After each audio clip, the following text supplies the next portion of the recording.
Hello! Welcome, everyone. Farron, Mario McFan, Al, Dove, Short. Hope everyone had a good weekend. There's no cameras rendering. Sorry about that. We're gonna fix that. It's fine. I finished an important step in the project this weekend, which is splitting out the main level. Like, we've been working in one scene, well, two. There's the main menu, and then there's the game.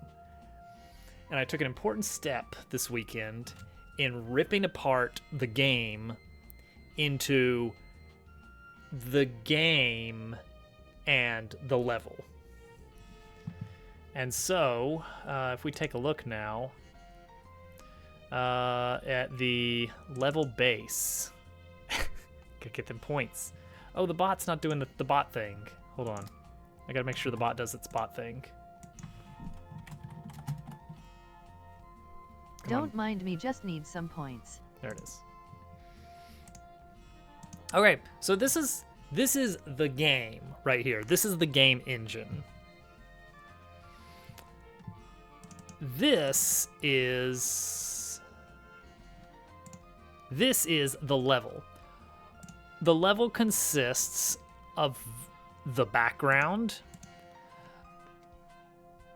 an object that's going to actually run the level engine, which I'm just calling level loader for now, and what else is there? 3 walls and the game zone. That's it. Which means that if that's all you need for a level, then you can make new levels very quickly, because all of this stuff right here, we never have to add that into a level again. Like, that's done. It's split out. That said, I have some ideas for levels that will break this concept, and we're gonna have to kind of redo this, and that's gonna affect every level we build. So that's great. But we'll cross that bridge when we burn it. But yeah, in action, what that looks like is that you pull up this level, and Level Loader is going to pull in that base level stuff, so it combines them into one scene. This is additive scene loading, where you have a scene open, and instead of just moving to another scene, you instead take that other scene and just slap it on top of what you already have.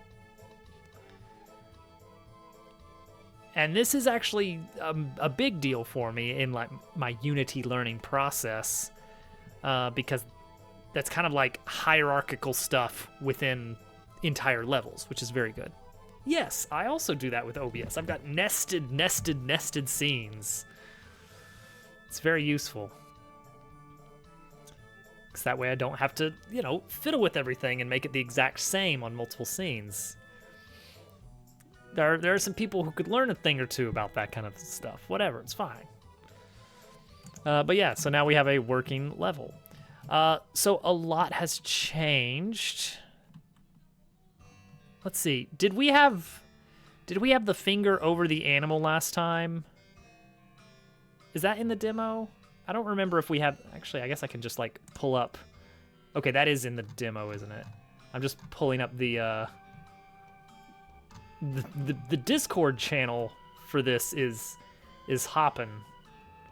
Like, people are flexing. Hovercat getting 7,000 points. She got the double horse. Oh, it's Dobbs. The other day I made some new It's a little friends at weird. the park. Can you believe it? We mostly just hung out near the merry-go-round the whole time. We went around and around and around for hours. Like you do. Basically what I'm saying is, we are now spin pals. Perfect.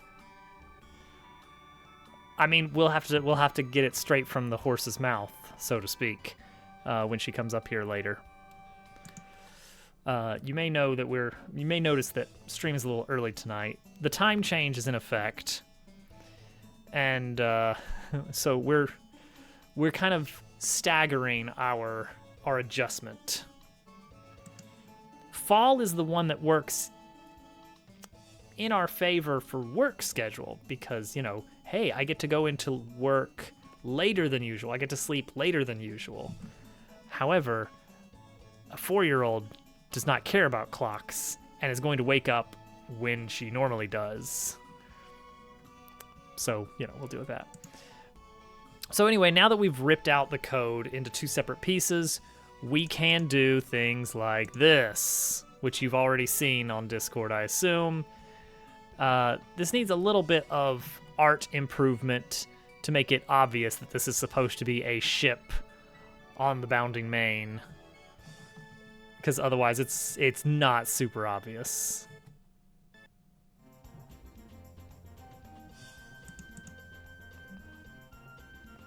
Is this just really loud video, or I don't know. There we go. So yeah, this is the dumb kind of gimmick stuff we can do going forward. Yeah, mast and a sail and there. And we can just do that because we can just edit this scene and not like every level. It's like anything we add on this scene only affects this level. So we can do different shaped bowls. We can do different gravity. We can do moving obstacles. We can do semi-solids that move around. I've got some fun plans to mess with things. But yeah, the main thing I want to work on first off, let's get back in here, is pause menu. That is at the top of my to-do. Well, not literally at the top of my to-do list, but I'm going to put it, I'm moving it to the top of my to-do list. Yeah, pinball bumpers, that's definitely got to get in there. I am considering a pause menu, yes. So, here's tentatively the pause menu. It comes up, it actually works.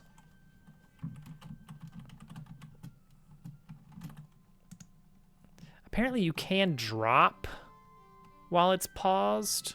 We'll have to fix that. It's like it doesn't actually drop, but it does release. We don't want that to happen. So we'll fix that.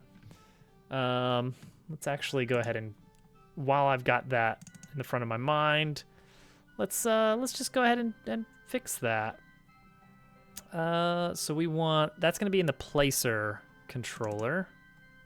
Also, I did something else that was very, very important that I kind of put off way late in this process, which is I finally got this thing under source control. I should have done that basically as soon as I was like, yeah, we're going to make this game. We're going to actually go through with this. That's the point where you're like, okay, put it in source control then.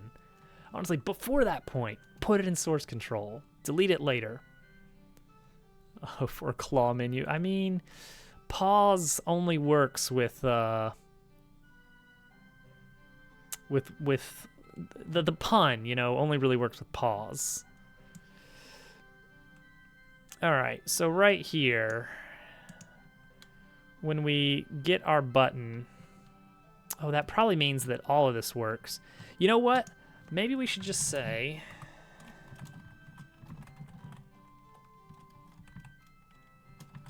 just don't process this while the game is not running for whatever reason. I was going for rooster, but you know what? They're not named here. So follow your heart. All right, so now when we pause, we can't toggle, we can't drop. Perfect. And the game does properly freeze all in onboard action. That's important. Okay, yeah, okay, so the candy striping. I was excited to figure out that, hey, you can scroll textures and it's not that bad. But, yeah, it's not the best, is it? Without it, it's honestly fine. I want something better, I think, to indicate, like, this is the game zone. The stripes are meh. Yeah, it does feel a little caution tape. I don't want to do like a backdrop, like the back of one of my early ideas was like, oh, the back of a fence. But the reason I don't want to do that is because then we're going to have to like do different stuff for each level, and I don't want that. I want it to be a zone thing. Maybe like a marching ants dotted line. Something like that. Let me see what we can get away with on that. Unity 2D. Marching ants animation. Outline shader. It's like, yes. Oh, shaders, though. Oh, no. Ah, geez, shaders. Okay, what do we think about, like, green dotted line around the area? It's like, is there a better way to do that? Okay, so we got our sprite renderer on the game zone.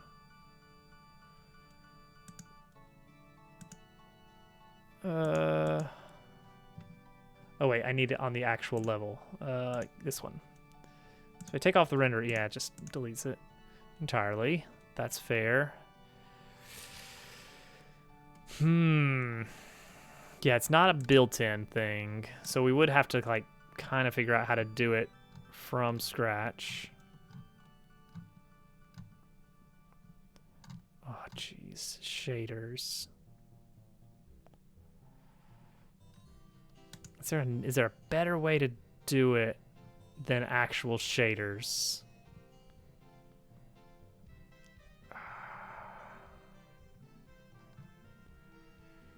Man, everything's like, all the Google results are like literal marching ants. What is the deal with that? Is marching ants not a common industry term?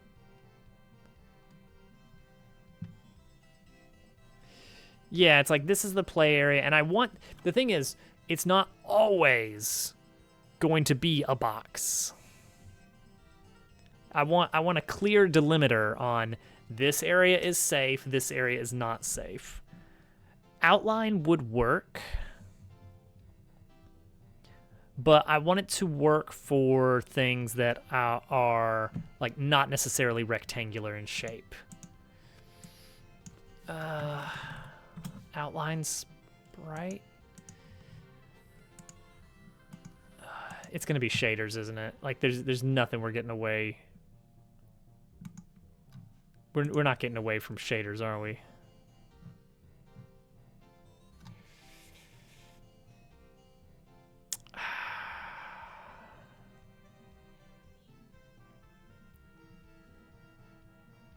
Outline component.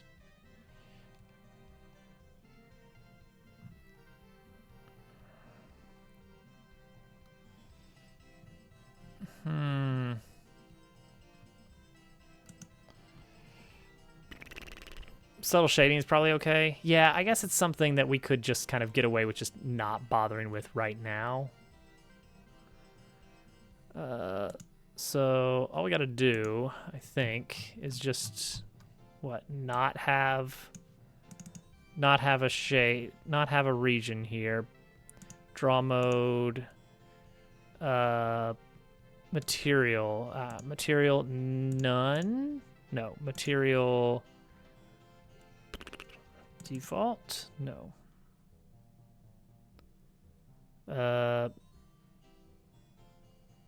Material, actually, all right, hang on. Let's not do this here. Let's do this on the actual, this one. All right, so remove the texture.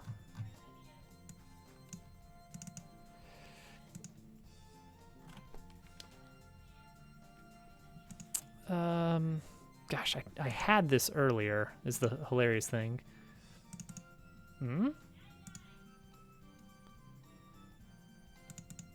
No. Just let me see. Sprite's default. No.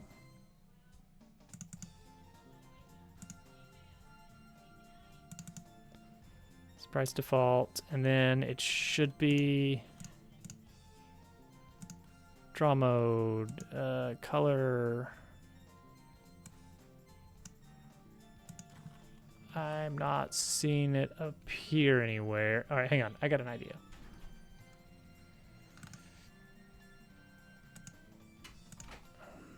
There we go.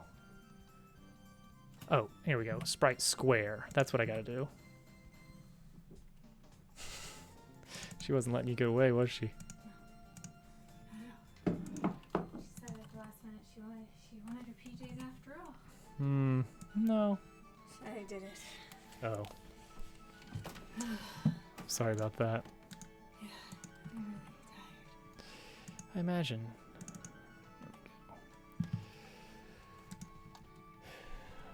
Everybody, welcome in Hovercat to the stream.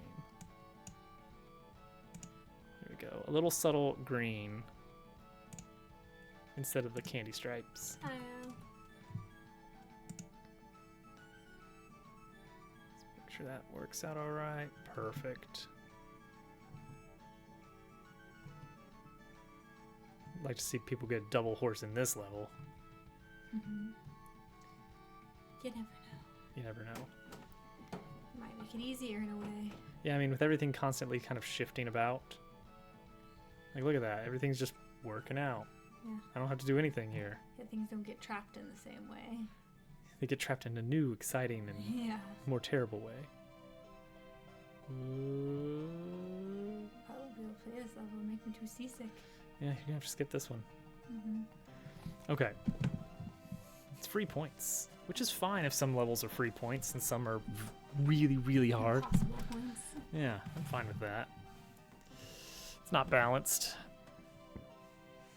Ooh, see, it just kind of works itself out. Look at that. I'm not even doing anything. It's clearing.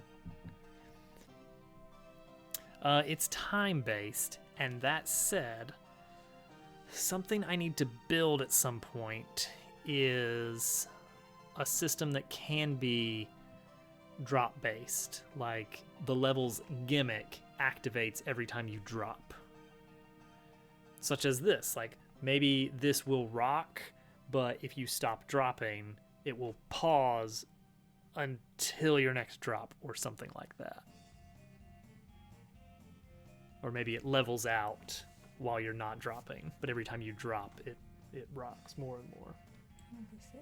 Yeah, you need to go sit and rest.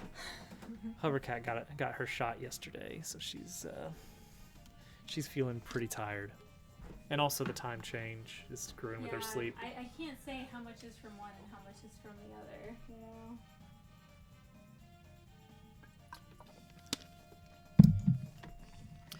The reason I kind of want to move towards drop-based actions is it prevents you from being able to just sit there and wait things out. But maybe some kind of indicator under next for the things that are drop-based, like some kind of meter or something.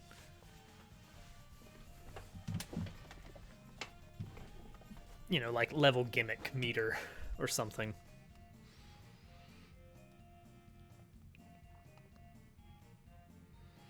But yeah, the basics are there. Yeah, we'll do something about that. Okay, pause button. That's what we were going to test here. So pause lets you properly resume a level. It does not let you quit yet. And also I need a retry button, now that I think about it. So let's pull up our pause scene here. And you know what? First off, most important thing.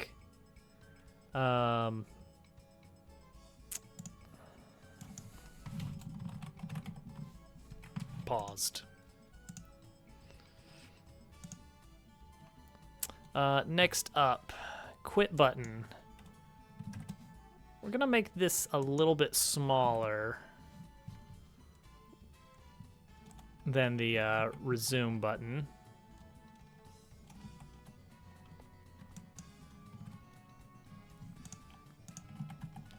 And we're also going to have a retry button. this one, I'm not 100% sure how it is going to work.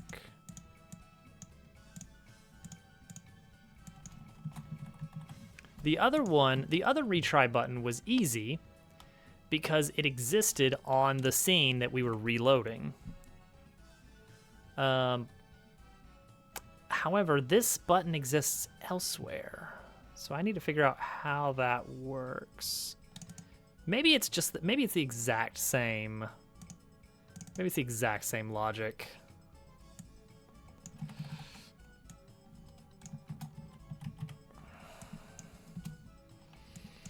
All right, so let's do an on-click retry. And quit is just going to take you to the main menu. It's not going to actually quit you out of the game.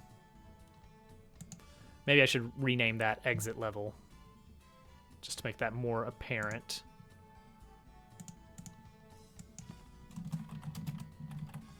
And now we have a problem here. All right, maybe we'll keep the same width. Or maybe just make this one much obviously bigger. Okay, this one's 160 by 40. Yeah, maybe main menu. I want it to be clear that you're ending the run, though, not just pausing it. You know, not just saving and quitting. It's like you are exiting this level. You are abandoning it. Maybe quit level is the most clear about that intention. I don't want to think about the possibility of saving progress.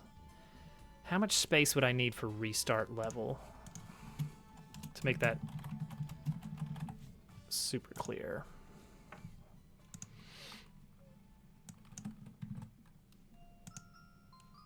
$32. There we go. We'll just kind of put those off out of the way. This is going to do on-click retry event. So where is our where is our restart logic?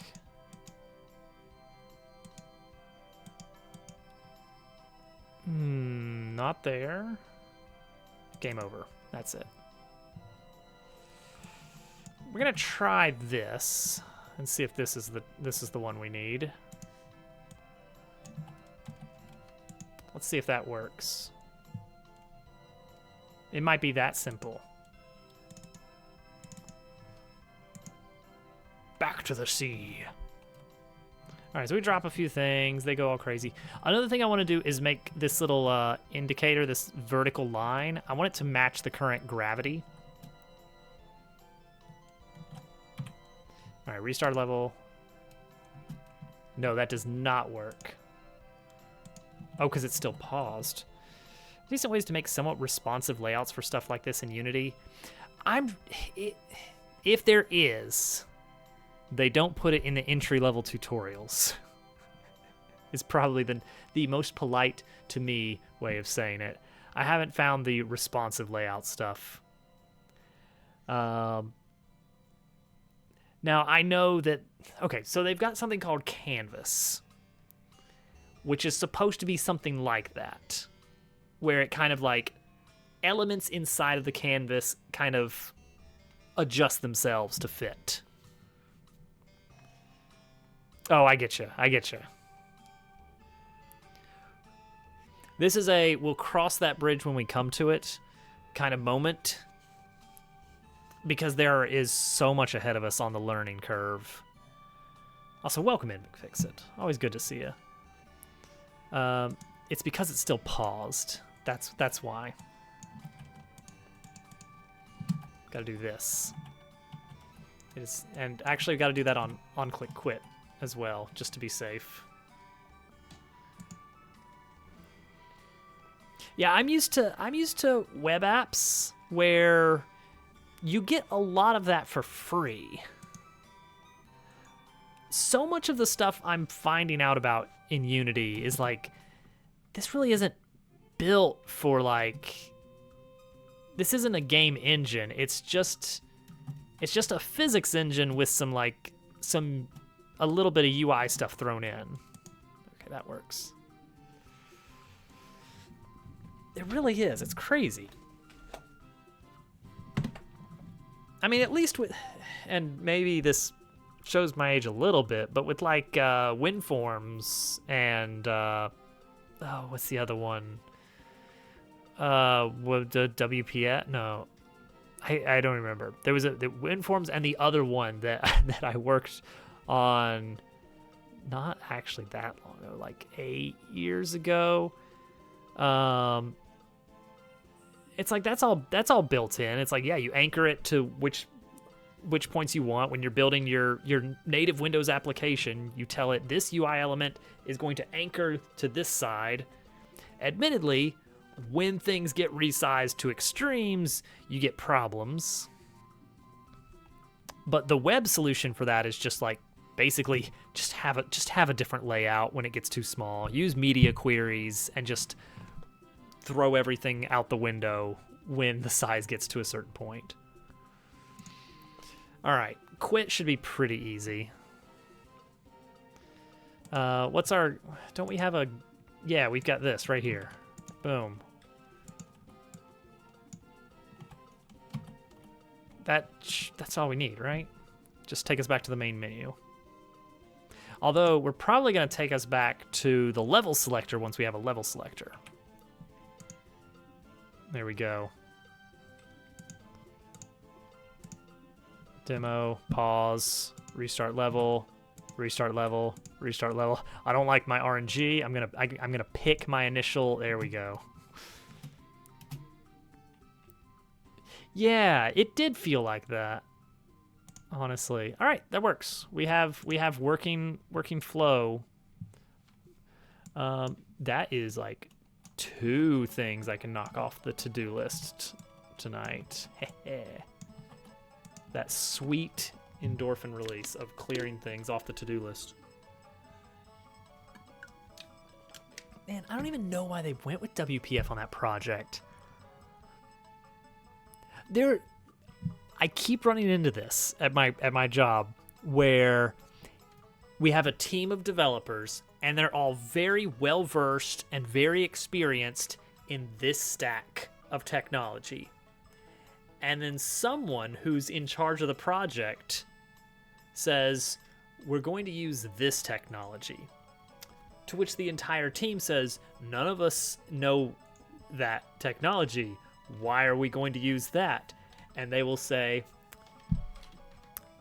that's what the higher-ups have decided in their unquestionable wisdom. The people that make a lot of money said that we're going to use this. Like, do they think it's more secure or... No, they don't know what it is either. Oh, cool. All right. So are we gonna like hire some people who know what that is or how to use it? No, you guys are gonna just have to figure it out from tutorials. Like, all right. Cool. All right. They read in a magazine that it's great. Basically, I am just awaiting the day that someone says that we need to include blockchain.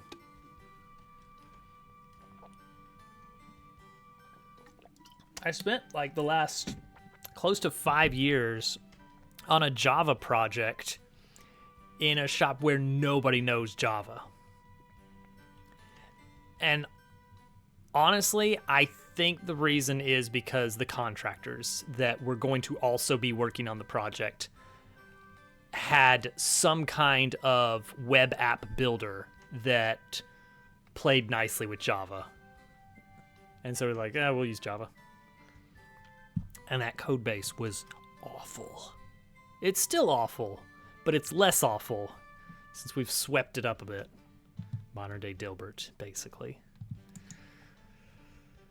There's warnings. I should probably be worried about that, right? Game object instructions. Referenced script is missing on instructions. What reference script do we have? Missing.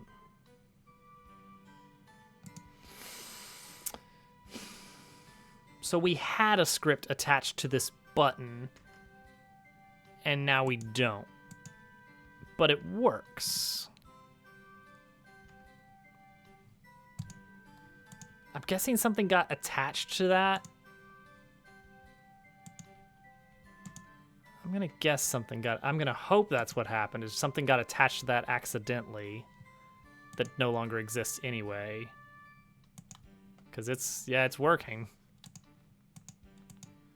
We gotta remember to fix this screenshot later. Once we have better art. Are we gonna get better art? Do we want better art? Like, you come to this title screen and you're like, oh, what a lovely cutesy game. And then you're met with the donkey stare. It's like, I don't know if this is what I expected from the title screen. I didn't want this like haunted donkey. It would be nice, yeah. All right, there's something happening and I haven't fixed it. And I haven't figured out why it happens sometimes. But sometimes you don't immediately get the animal. And it seems to happen when you land on, like chicken on chicken without touching the ground. There. Now, the way I fixed it is I basically said, if you have been without an animal in your hand for 2 seconds, you better put an animal in your hand right now, mister. Which is not so much fixing it as like a workaround. And actually, you know what? I do know why it's happening. And this is something I'm really not a fan of in Unity. I'm not going to say it's an inconsistency, because I'm sure it's consistent. It's just magic how it determines which one happens which. It's the collision logic. When two animals collide, you don't know which one is going to fire its collision logic first. There is that thing, and I've got that in my to-do list for tonight if we can figure that one out. That may be the same issue as well. I don't know if we need this or not. We'll get rid of this, I think, for now. So I used to have code that said only trigger, like, the logic. Well, I don't know. The old logic was you don't get your next animal until the animal touches the ground or another animal. However, the reason for that was, like, if I touch this little corner here, should I be given an animal? I guess. I don't think it's really that bad. It's like I was specifically saying, like, oh, you gotta make sure you hit the bottom, or an animal that's sitting somehow on the bottom. But I think it's kind of okay to, if you roll off the side, yeah, sure, here you go. You can have one. You can go ahead and have your next one already.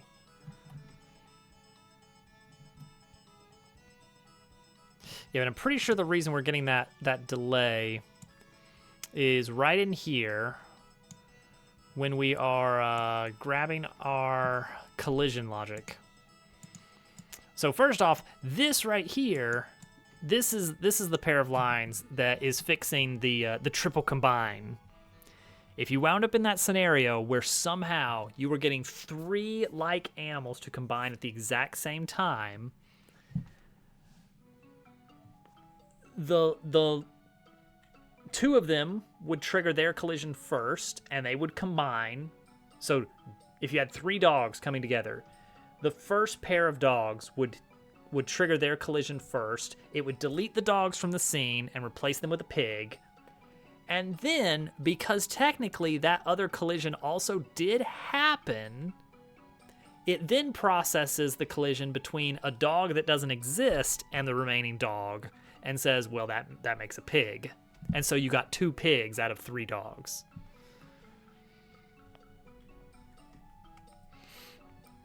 If it tried to match dogs when there's only 1 dog, it would be a pair of dogs. Sure, what? The point being that I just added a little bit of logic. Ooh, that's it's a stretch. But all right, I'll slide you 1 quarter. One doubloon. This is the catch here. I say, if the object that we're colliding with does not actually exist in the scene, get out of here. You don't need to be. Why are we looking at a collision between this and something that doesn't exist anymore? Get it out of here. This is one of those things that I figured would happen automatically. Like, how are we processing a collision with something that's not even in the scene?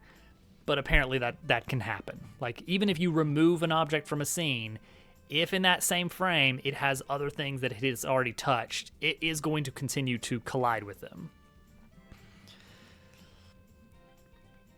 I guess that's fine. Maybe it's kind of a weird situation that we're interested in, like, removing 2 things and replacing it, but that logic can happen on both sides. Anyway.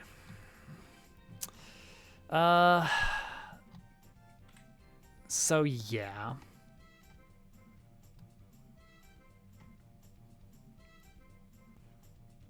That stupid game. That's what do you mean? It just keeps happening. You can't escape it. So we've got some situation that when we land straight on an animal without touching anything else along the way, it doesn't trigger the logic to cycle animal. So cycle animal is supposed to get triggered if we have an object that has not hit anything.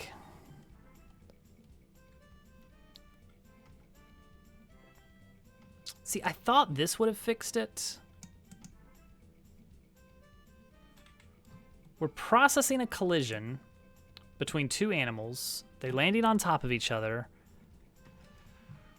We are removing them, but we're not cycling. The only reason we should cycle on an animal collision is if the animal that touched is the one that we last dropped, right?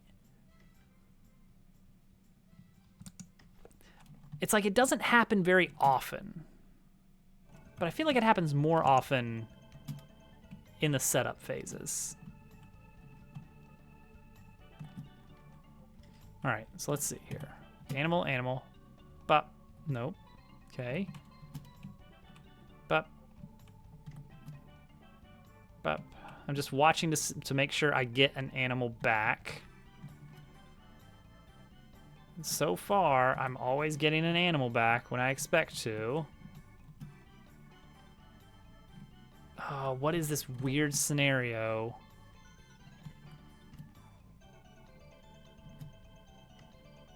There. Hang on.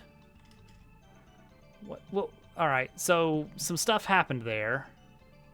Obviously. 2 different things did combine. Yeah. There again. That was only one thing combining. That was only a pair of roosters combining into a dog, and we still got the bug. All right. Pull up the VOD. I'm going to twitch.tv/DobbsWorks/videos. I'm already muted. It's fine. Recent broadcast. Do we have enough broadcast here? Or am I going to have to wait for it to catch up a bit? Both times it was a dropped rooster, if that means anything. Oh, I hope not. That would really, really be bad if that meant anything. All right. Is this the one? No, that's not the one. Go a little ahead. Go, oh wait, is this the one? No, that was all right. That was the double combine. So it's a little bit past that. There. There.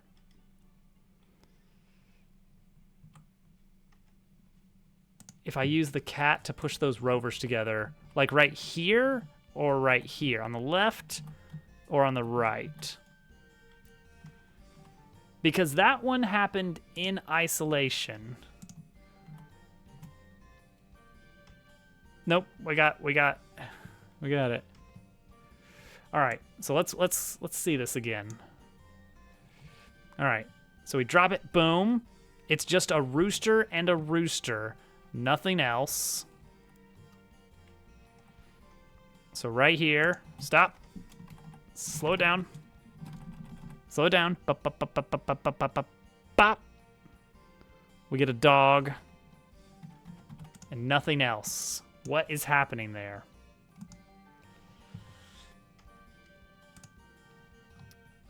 All right. Let's step through here. We have... Okay. Rooster and rooster combine. Doesn't... All right. For the sake of argument, let's talk top rooster and bottom rooster. Thank you for the follow there. Hope you enjoy some hot debugging action happening now.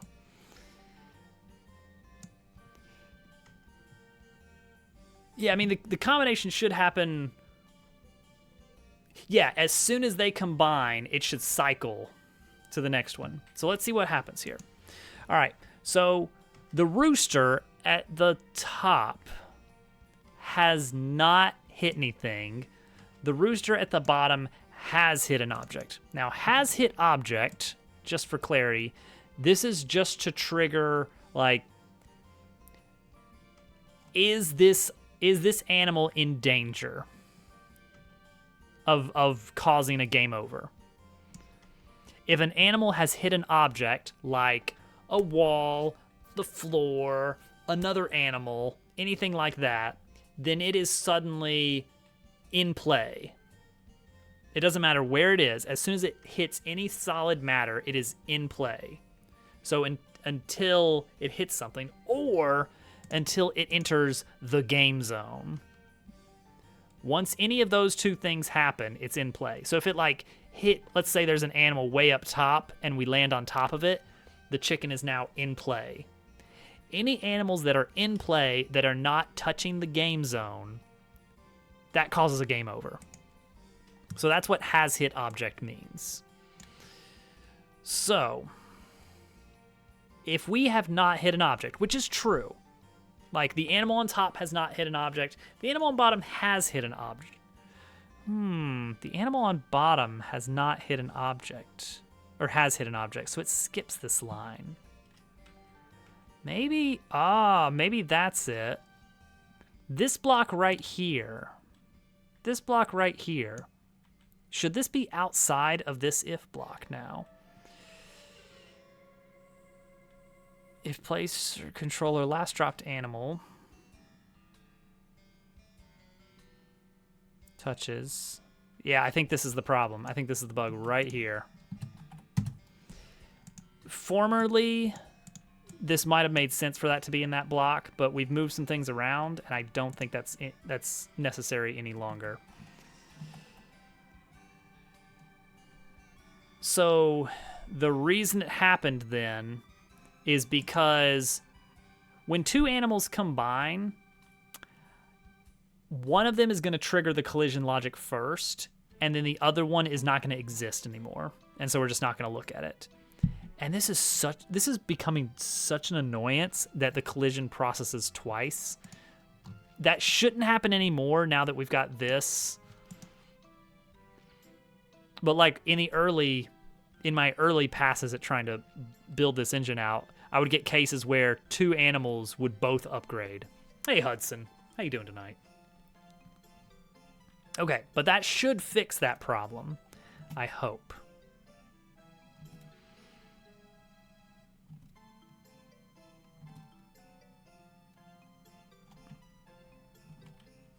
Now, I've still got this, I still have this just in case magic going on here, which is right here.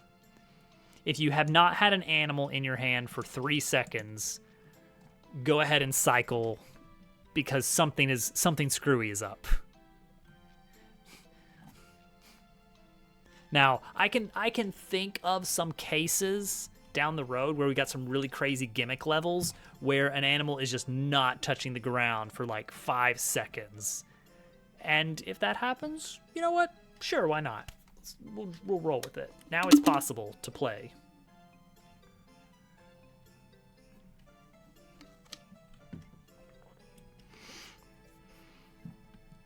I want to do a level where it's like half the level is filled with water and it causes animals to float on the surface, which would really only probably screw with the early game until you get enough on top to kind of push animals down. But then like the occasional chick will like bubble up to the surface.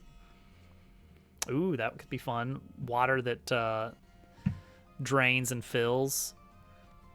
Yeah, we are going to have to build a system that can catch placer actions. Because I want some gimmicks to trigger whenever you get your new animal cycled in, and some to trigger as soon as you drop an animal. Those kind of things. So we'll see.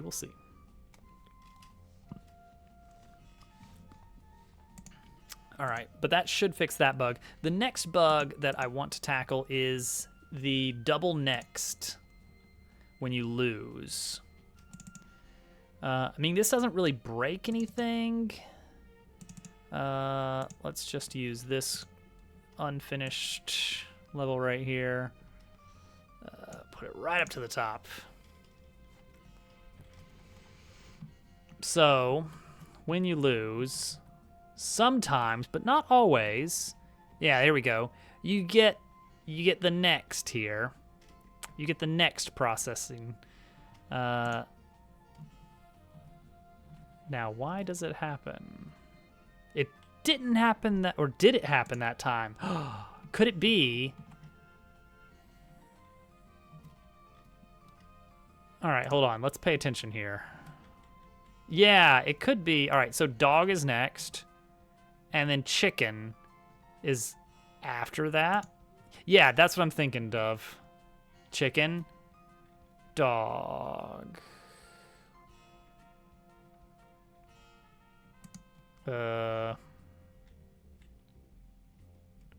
Dog, cat. So dog was already up, and then cat appeared. Dog is already up. Chicken is up.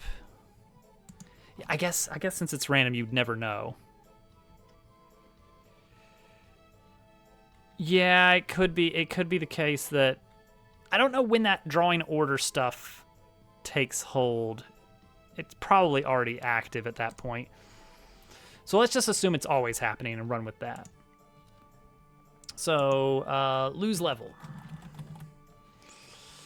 Lose level. What happens there? In this case, it's this one right here. We are touching an animal. We're touching an animal.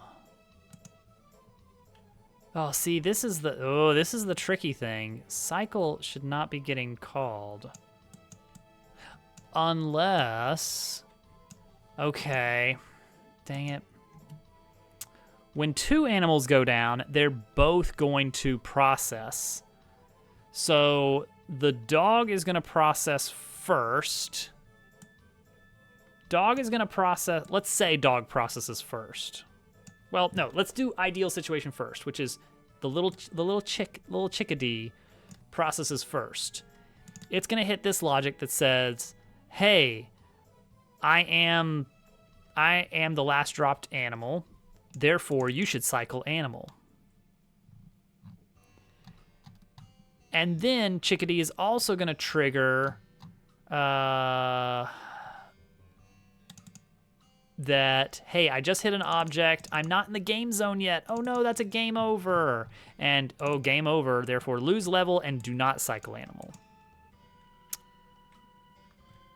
Meanwhile, the dog processes, and for now, we don't know which one's going to process first. It could be either one, but let's just see what happens regardless of how the code, if we were to set game over flags or something, ignore that for now. Dog processes and says, hey, yes, I am touching the last placed object. Therefore, I should cycle animal. And then that's it. It doesn't do any of this stuff. It doesn't know that that other animal is triggering a game over, and therefore it's going to call cycle animal.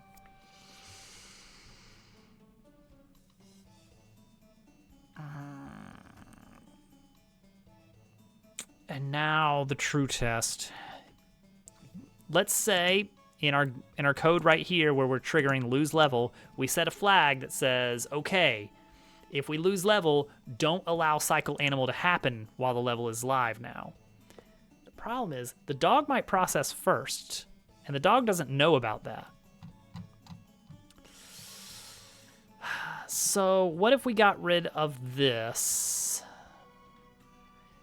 and said cycle animal only gets to happen? No. The reason I'm looking at either one is because they could combine. If I take this off, then I think... No, that did process. Okay. Yeah, it's... Oh, there, right there, right there. See, that's what I'm trying to avoid with this. I got to make sure that when the object combines... Well, there's another way I can get around that, and that is... Never mind. This feels unreasonably difficult, doesn't it? It's these weird little things. These weird little edge cases that have kind of arisen. You just meant the play area in general? What, the concept of a play area?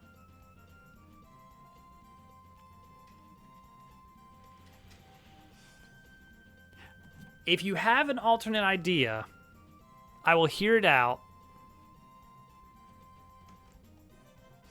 Oh, no, it's fine.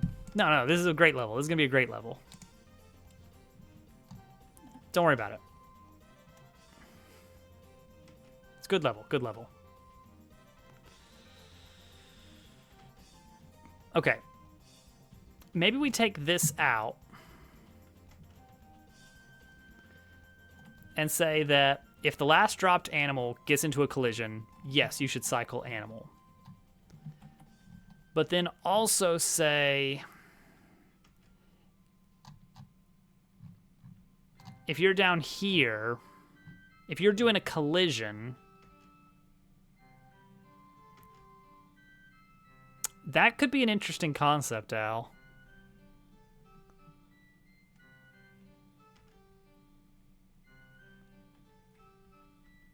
Especially if I added a little bit of like a few little like side entrances, little side doors that you could throw chicks through. Very dangerous, but you know, if you need a little bit of extra side door. Only 2 doors, because it's not a chicken sedan. That was awful, I'm sorry.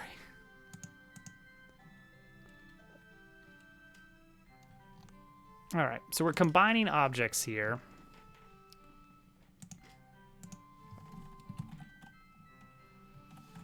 So I want to know, when you're combining objects,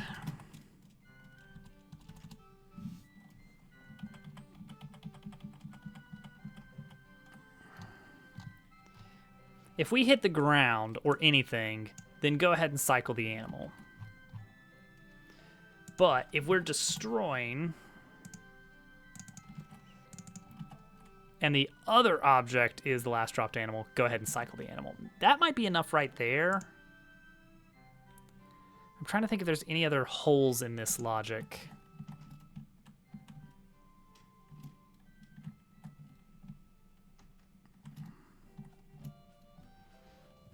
Okay, let's see if we get next.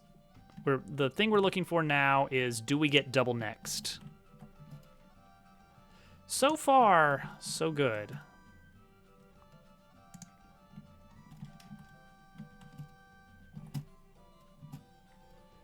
I think we're good. I think we fixed it.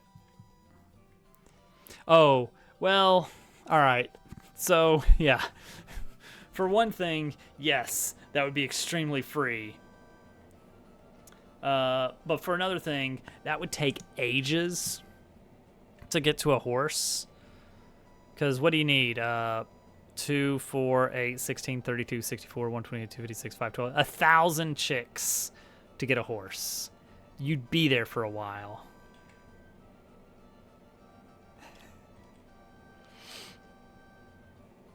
It would take some time.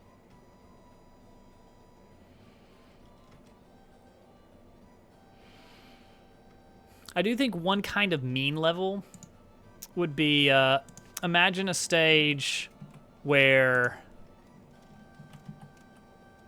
hang on, imagine like,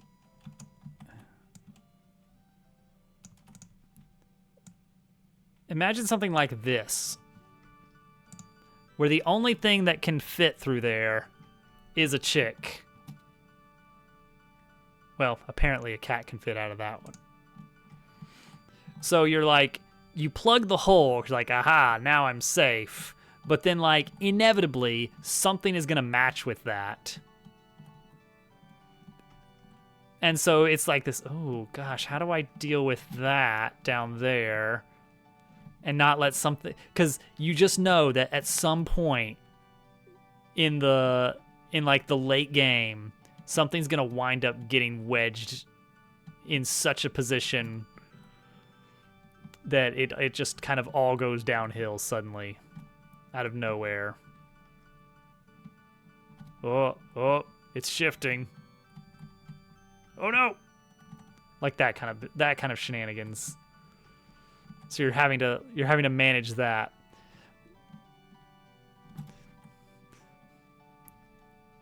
The thing is, I feel that kind of level is only like a little bit of an annoyance in the early game, and then basically not a problem at all once you've kind of gotten over it.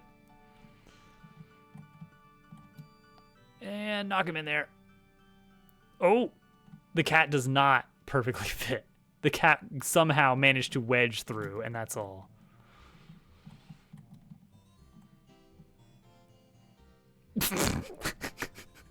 We win. We basically win. Cat is taller than it is wide. Confirmed.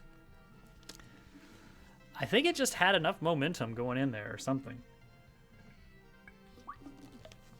Anyway, there's my dumb idea for a level. We can do dumb things like that in this game engine because of the concept of the game zone.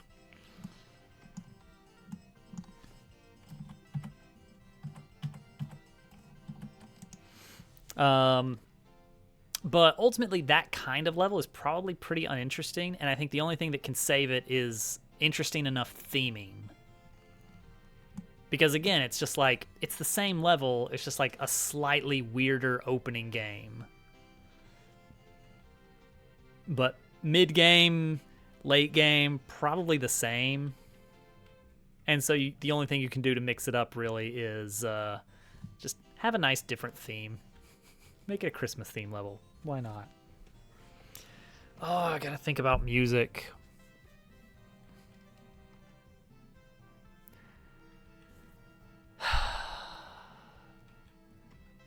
I could just grab some of that license-free stuff, you know? Banjo. Yeah, so my pop sounds. What did I grab here?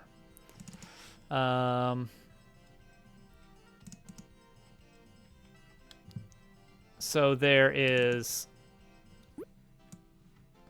That's not a bad one. It's not the best. Ooh, here's a question. Unity. Let me try that again. Unity audio pitch. Can you modify the pitch?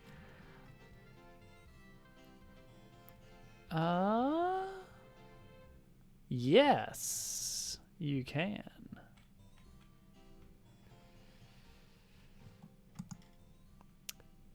Yeah, I'm thinking scale the pitch based on the size of the circle. So, you know, so chicks are the whoop, whoop, whoop, whoop. And then if you get a big combo, it's going to sound like whoop, whoop, whoop, whoop, whoop, boom, boom, boom, boom. Except not completely unhinged.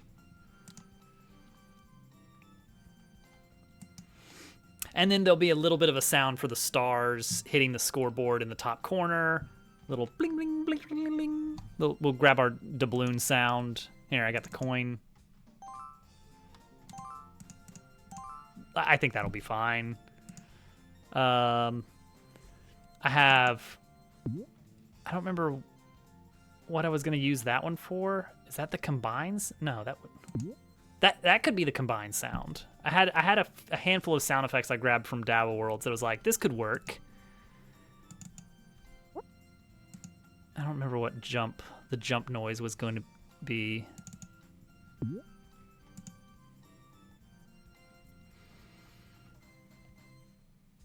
Dabble Worlds ripoff.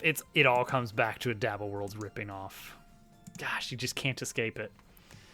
Okay, to-do list. Double next on lose. Done. Get it out of here.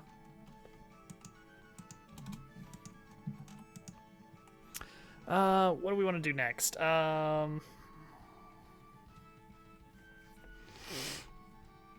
okay. So menu. I just saw I have Photoshop up, minimized. So we're not gonna do this, I don't think. I think this would be asking a little bit too much. This is a little bit too overzealous to do, like, you know, map level selection. It's like, I like the concept of being in a space and traversing, but honestly, most people are going to be playing this game of, like, beat the levels because they are there, and then just play favorite level indefinitely. And that's basically going to be it. So I don't think we're doing world map.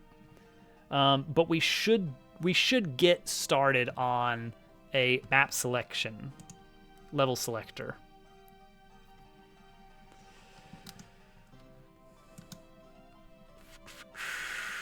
Create a new scene. Level select. What am I doing?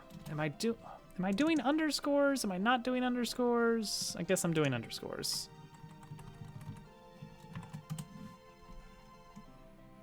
Level select. A blank canvas. Exactly. If you have a level that you want to go to, you don't want to traverse around a map for this kind of game. Like, even on a Mario game, Nintendo was like, gosh, you know what this needs? Fast travel. Oh, you mean like we should let them unlock shortcuts between areas? No.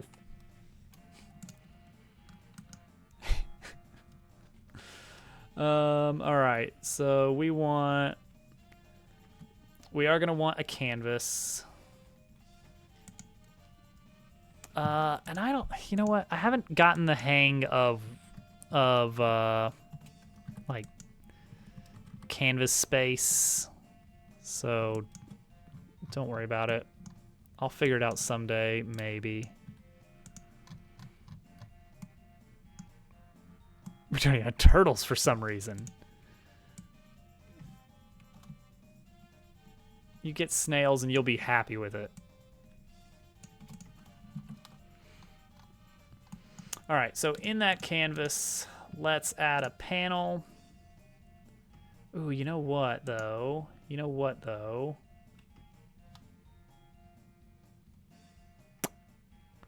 I'm thinking really hard. Ah. Okay, I know where it is. Documents, GitHub, Dabble Party, images, menu star. There it is. And you know what? Menu back also. Let's get both of those.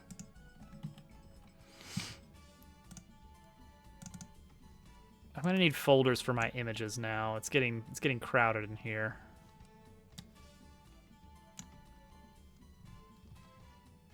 Hello, where are they? Can I only grab one at a time or something? What's the deal here? Quick, add pagination. I will not. Hello? I would like to add image, please. Will you accept this image? Why? Hello? All right, let me try something dumb that shouldn't make a difference, but obviously something is making a difference. No. No.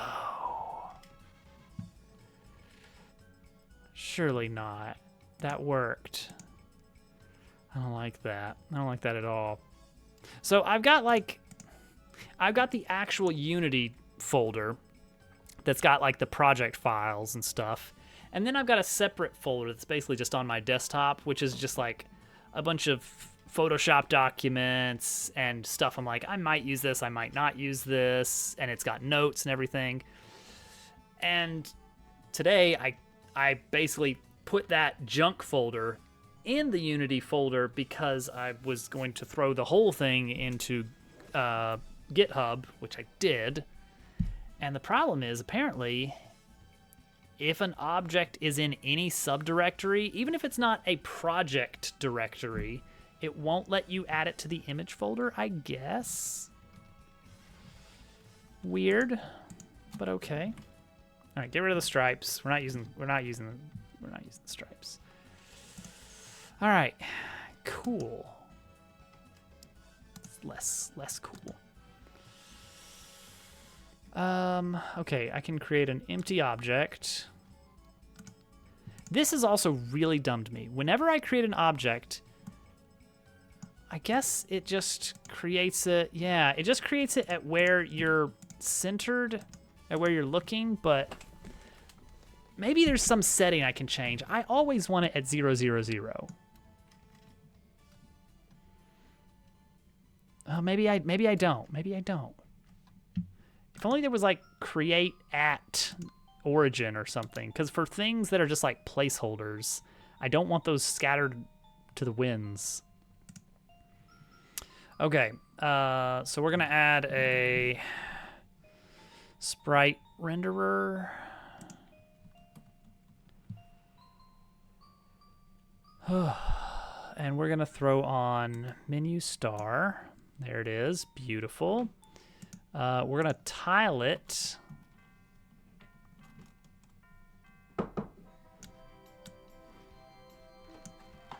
We'll probably change that a little bit. And I'm gonna add this script I added earlier. Scroll texture, we're gonna edit this a little bit. Scroll speed X. And scrolls, we're gonna add a scroll speed Y. And this is gonna be current scroll X and current scroll Y.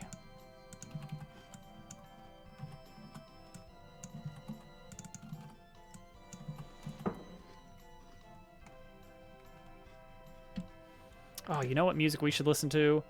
Bomberman.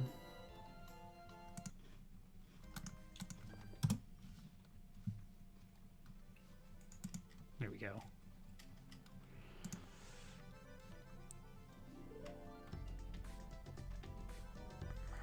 All right. So let's take this stars, add our texture scroller, and watch it fly, hopefully. It's not flying very far, is it? Right, because it's not that simple. You can't just use a sprite renderer. What you have to do is you have to create a texture or a material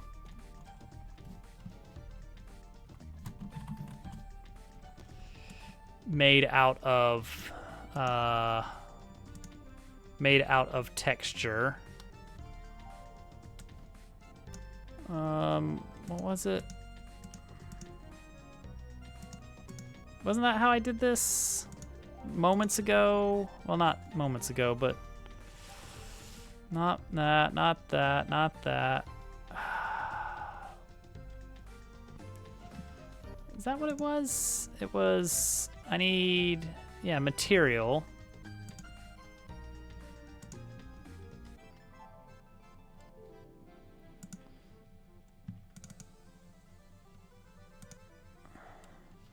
And, oh, shader, here we go. Sprites.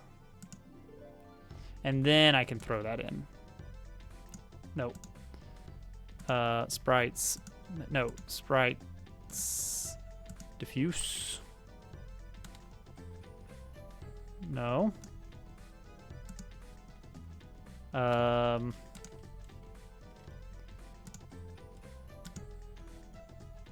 it was sprites. Select. I would like to select, please. Hi. Yes. Hello. What's the deal here? It says select. It says select, and then it won't let me select. Do do. All right. Is it something else?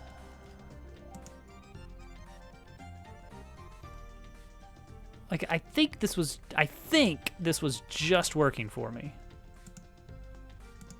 Like, I was doing this earlier today.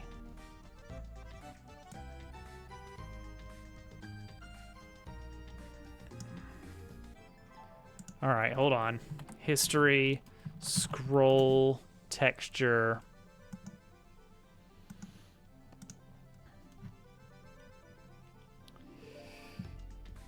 Sprites diffuse. Okay, that's what I've got.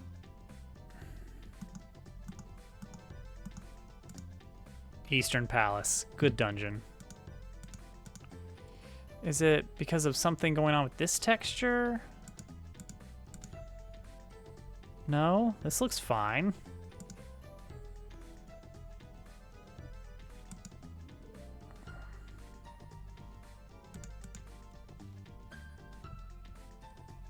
Edit. No, that's not it. All right. Thinking B.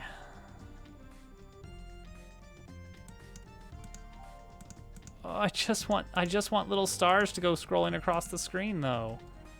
Why is this hard to do? Okay. Star material. It is a material. Let's double check. There's nothing. It's just material. No special. Not a physics material. It is a material.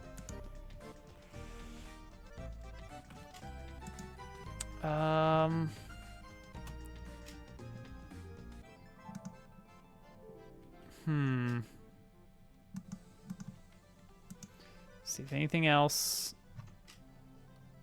comes, just pops out at me. Main texture offset. I've already got that.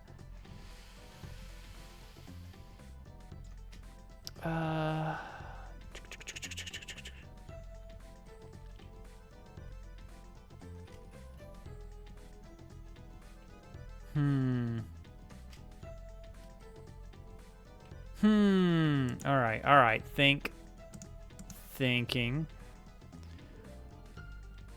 All right, how do, like, materials, sprites, materials that are sprites but also are not. Okay, none texture. All right, well, that's a step in the right direction, maybe?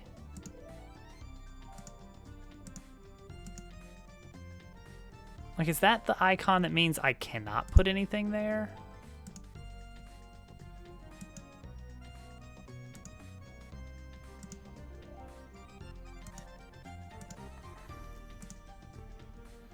New material. Changing the shader. Yep. I would have expected scrolling text or scrolling image to be very, very easy. And yet, like on this object here, this is just a sprite renderer, and you can tile it. However, not easy. Okay, let's try this. Let's try. What was it? What is this complaining about? What is this complaining about? It's saying, mesh type, full rect, sprite mode needs to be single or multiple. Done. Sprite editor. What do you want me to? What do you want me to do? Come on, man. Mesh type in the sprites import. Oh boy. Mesh type. Full rect. Sure. That still looks the same, which is probably good. The technology is just not there.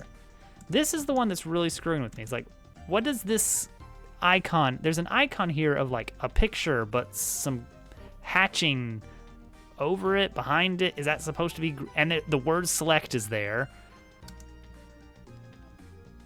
But I don't know if that is meaning you cannot select or you must select.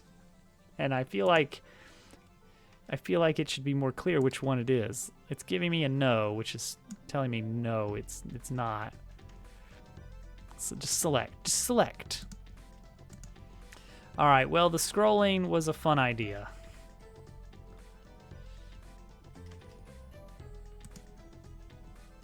But maybe it's not meant to be in this exact way. I just wanted a pretty little menu. All right, well, let's add another.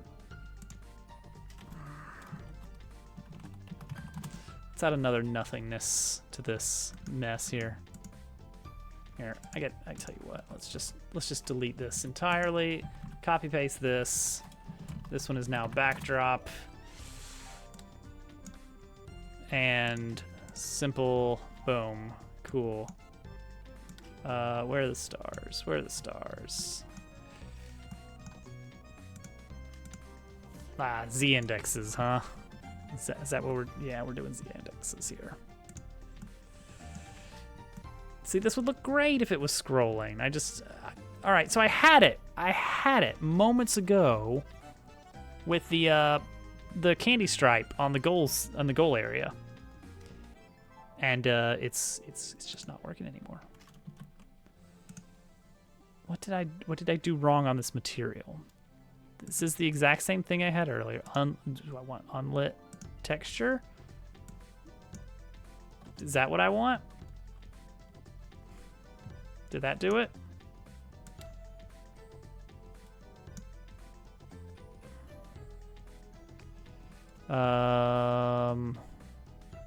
Material.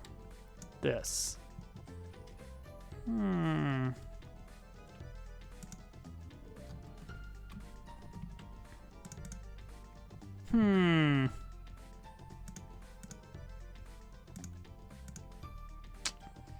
Doesn't look quite right.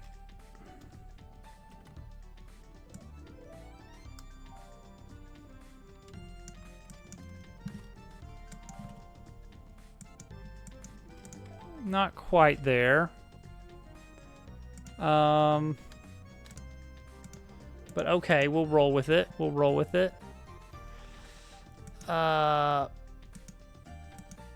Tile mode, adapt, I don't know, continuous, sliced, simple.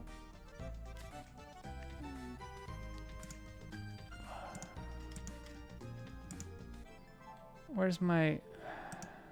How is this happening? All right. I tell you what.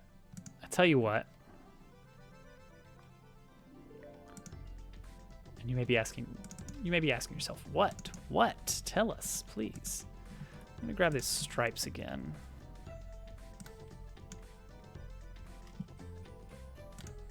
Add the stripes again. We're gonna see if this works. So I was doing this earlier. This worked earlier, just fine. Oh, it's gotta be because the material type is wrong, right?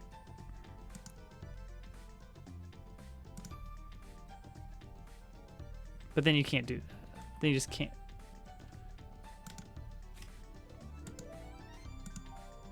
It's just not gonna work. No, nothing.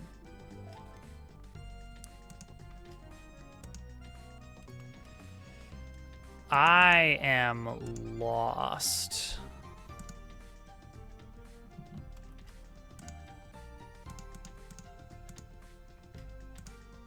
See, that looks fine right there in the preview.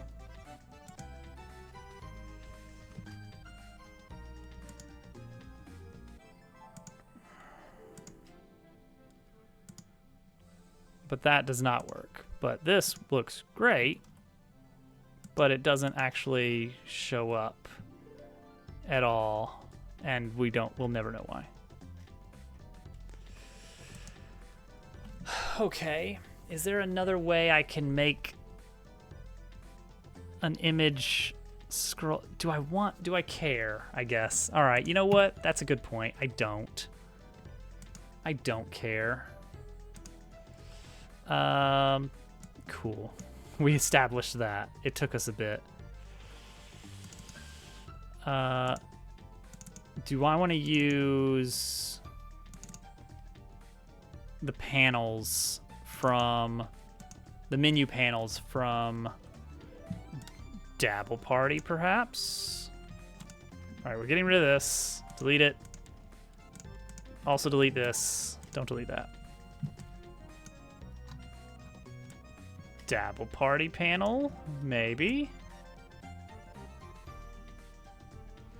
It's a good panel. Imagine there were stars. It would look so much nicer. All right, I'm not worried enough. All right, it's a really good panel, you know? And we'll throw some buttons on it and stuff.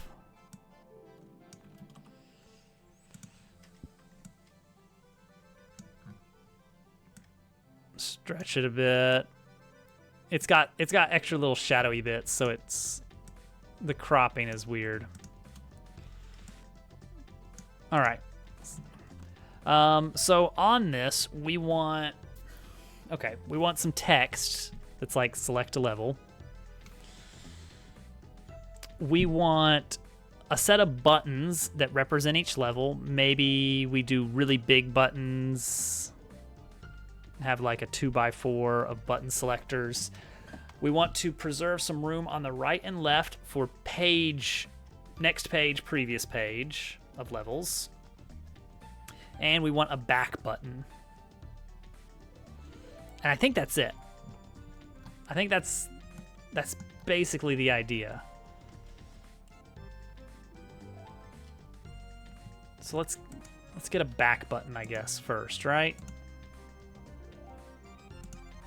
Let's make a nice big chunky. All right, we got to make sure that this is distinguished from I'm gonna look at my Photoshop stamps to see if I got anything that works for this. We want to make sure that's obvious that this is not the back on the pages, because that's just gonna be like a simple triangle, I think. Let's try this one here. I mean, that does give me back vibes.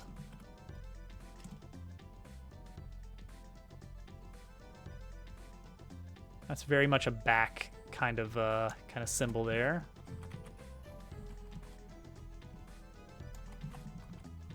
I like it this way, I think. The color I'm not crazy about.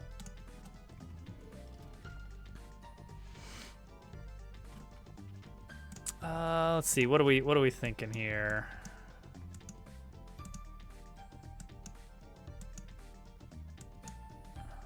Here, let's just start with gray. Let's do, what is this button gonna be on?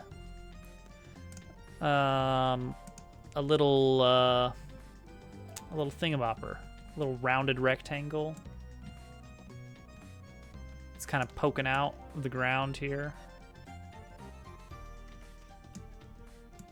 With slightly rounded edges, ever so slightly rounded edges. A nice tan color, nice, very neutral. Oh wait, actually, I think we're kind of already very panely there. So maybe we go more of a gray, more of a gray on gray. Maybe get a little emboss, a little shading. Actually, yeah, let's lock transparency.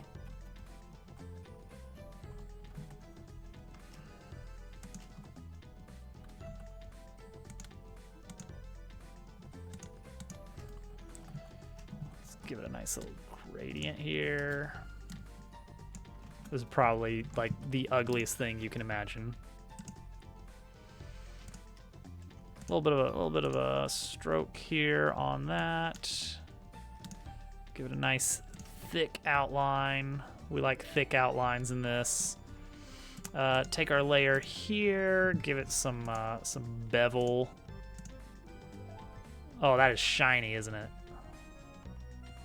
That's out of place shiny. Now that I get a good look at it. Yeah, that kind of sucks. There's no way around it.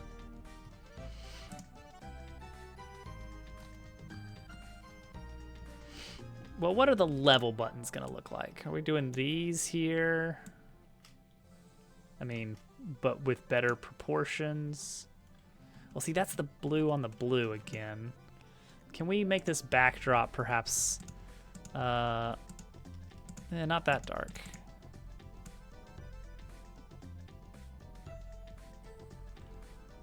Purple. No, I think just blue. Give it, sure. I don't care. Just something to break it away from the...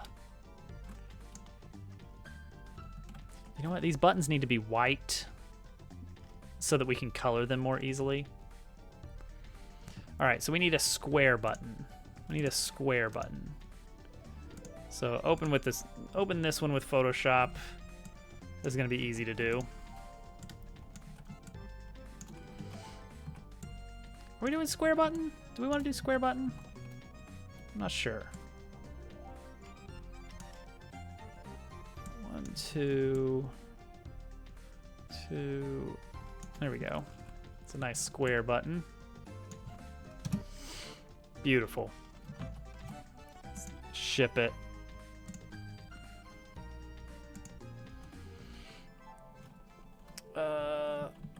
Square button. Oh, my caps lock. Very square, but not too square.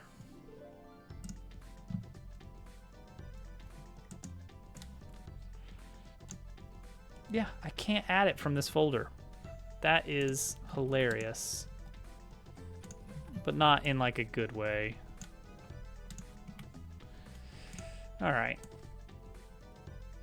So I guess these can just have numbers on them for now. Like maybe someday they'll have names, but not right now, they don't.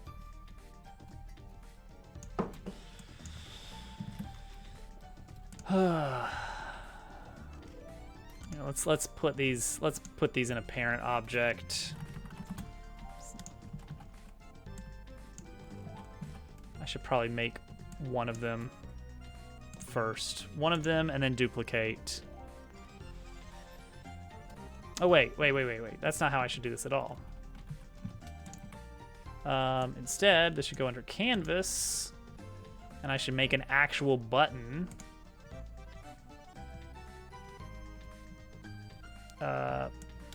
It's gonna look a little bit. Don't worry about it. We're gonna fix that. Canvas is too big. Got it. Button.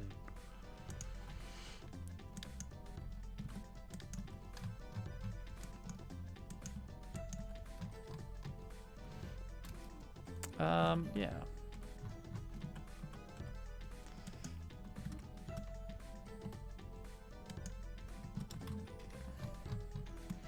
More reasonable.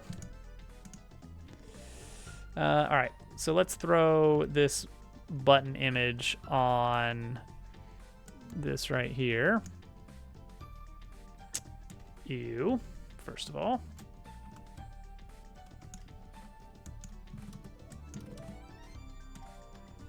Nope, still awful.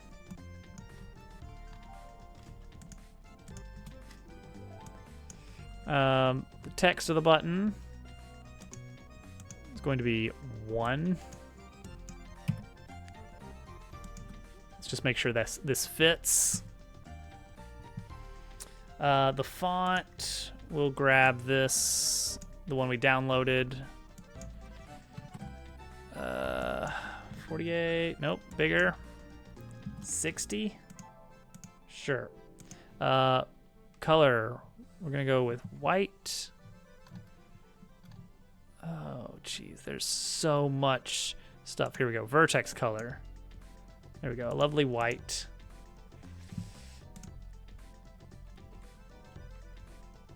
Button, perfect. That's great. Also, when you, yeah, pressed color, it doesn't give it much, does it?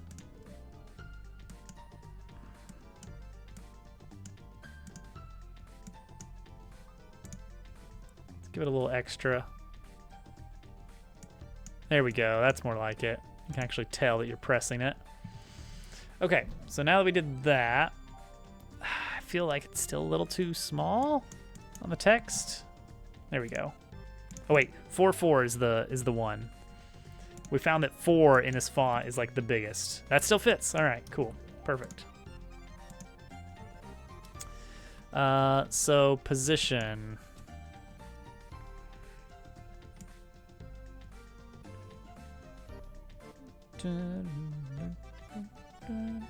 That is one nice button, you may be thinking. Wrong. So we got to make sure. Let's see. Let's look at our squares. 1, 2, 3, 4, 5, 6, 7, 8. So we do these little 3x3s. That leaves us plenty of room. Maybe too much room.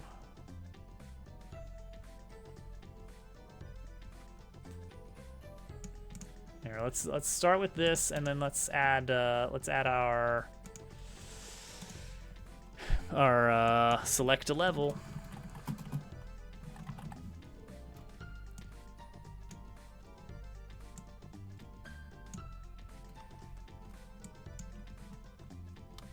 And crank up the font size on that.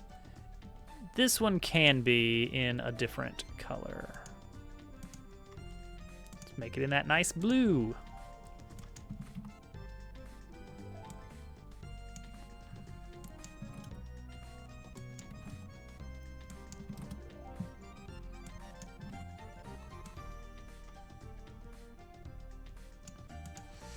There we go. Fine. It's perfectly fine.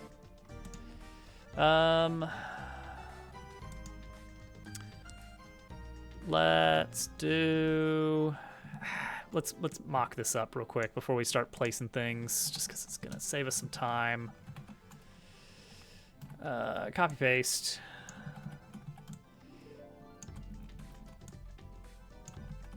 All right, so something like here,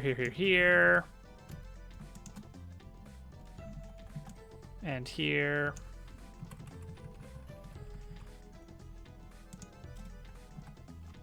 but not here for now. All right, merge that over. All right, so we got these and these. And then some kind of boop, boop, boop, boop. Right, can't do that. There, and then similarly something like this, and that's it, right? Like that's all we want? No, that's not all we want. We want more information on this. This isn't actually telling the user everything that's important. Is it? No, of course not. Yeah, now that I'm thinking about it, we need much more information here.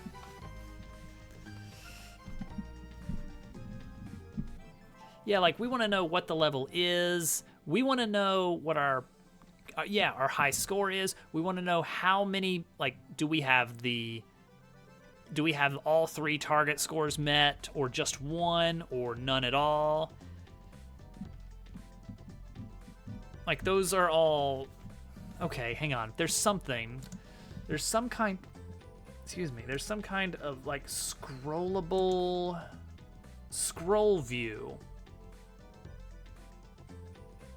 Okay, maybe we don't need the side arrows at all. Oh, geez, all right, how does this work? Oh, geez. All right, well, yeah, of course.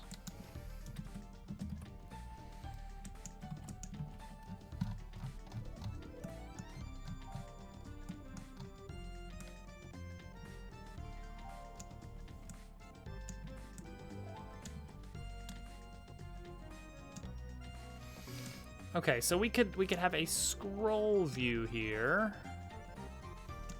Apparently. So that's nice to have. I don't know how this works exactly, but we're gonna find out together. All right, how do I tell it that I don't want horizontal scroll? There we go. No horizontal? It's still drawing the horizontal. Visibility. Auto hide. Okay, show me. Does that appear? Oh. Huh. Okay. All right, let's take our button and put it in the viewport. Okay. And then duplicate one and then move that here. Oh, this is looking good. I'm kind of moving it with the scroll wheel. How does this work? It's wiggling.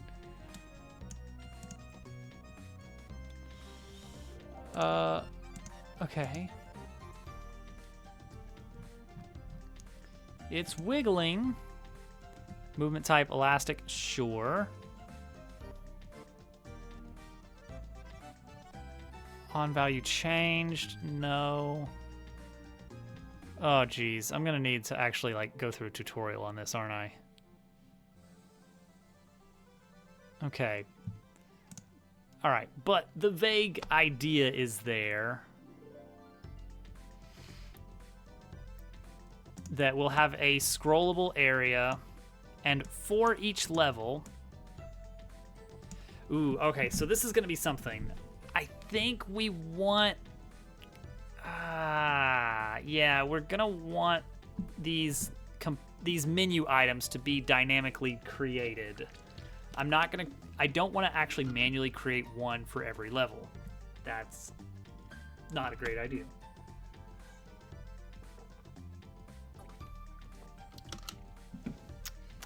Progression. If we want to say that, okay, you can't go to level 4 until you have at least 2 medals, what does that look like?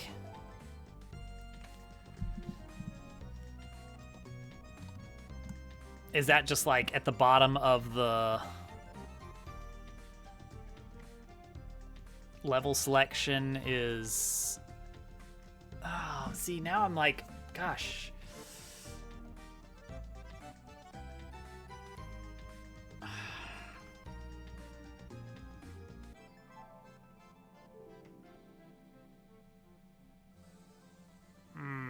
All right, hear me out.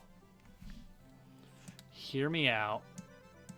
All right, no scrolls. One button, one level per page, but we still do pages. And it shows a screenshot of the level, a play now button. Play now, my lord. And it shows all the relevant information. High score, blah, blah, blah, blah, blah, blah.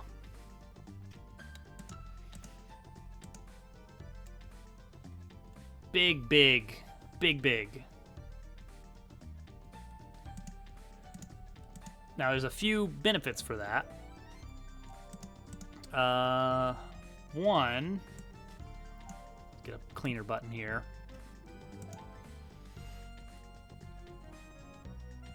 Maybe. Oops. So here's what I'm leaning towards. We do build out our UI for one level selection. And every time you hit the button, we basically just swap out all the relevant information. The text box is still the same text box. The button is still the same button. But the actual data is different. And we just store ourselves a list of do levels get name? I guess levels need names. We store a name. I guess we store a screenshot of the level, which I'm not a fan of that as much because that just means more work whenever I want to add a new level, but it's not too bad. It could be worse.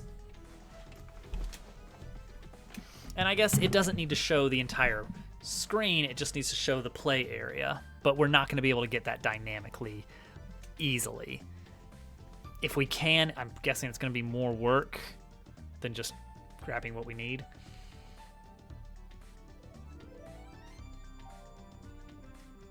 But yeah, I think we're just going to have like one level per page. And if you are on a level that you, for some reason, do not have access to, for instance, you have not yet unlocked it, then we gray out some stuff, we disable the button, and we have a second button available that's like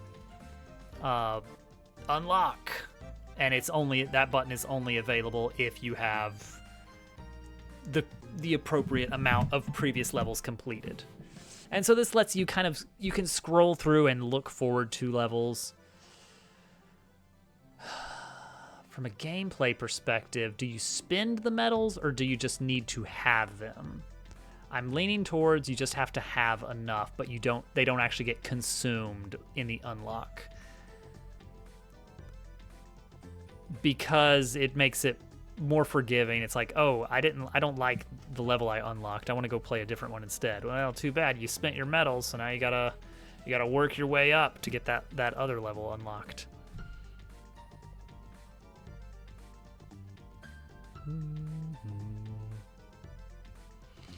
Okay, so yeah, we'll do something like this. All right, yeah, all right, so drop this, leave this, play button is just gonna, it's not gonna be 01, it's gonna be play, because it's play the currently selected level. We'll have a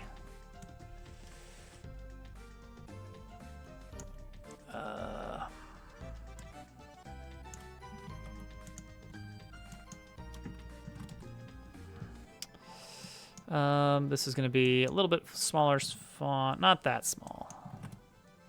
And probably want to change the color of this one to make it stand out a bit. There we go, that's fine. First level is, of course, farm level. Placeholder text. We're gonna left align.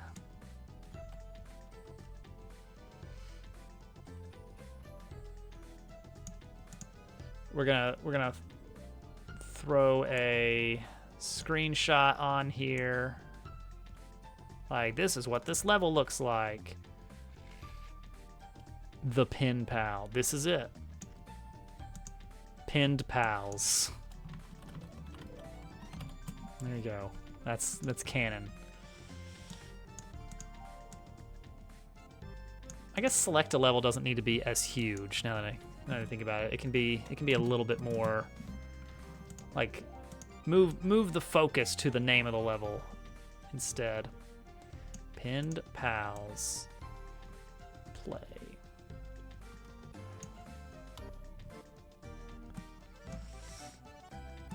And then we'll have current best and the 3 target scores.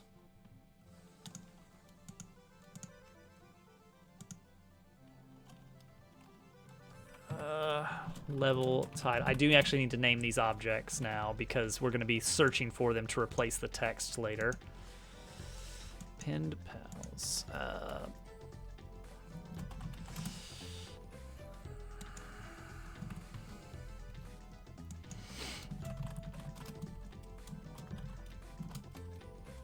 Current best.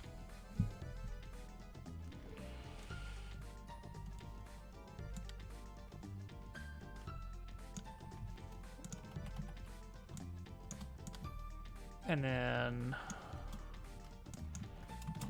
target scores.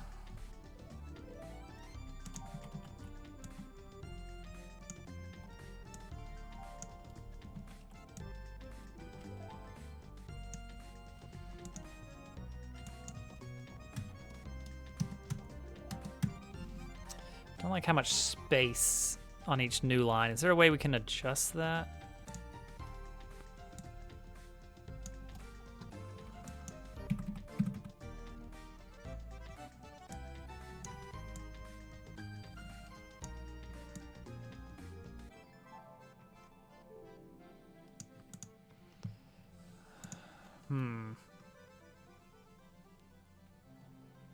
I mean, obviously that doesn't look great right now. And we'll put a check mark next to the ones that you've gotten. You know, if you hit 1, 2, or 3. And make it, you know, with a little gold, silver, and bronze behind each one. Yeah, that makes sense. I just need to put this as the sample here for now. Spacing options. Here we go. Line spacing option. Yeah, there we go. That's it. That's much better.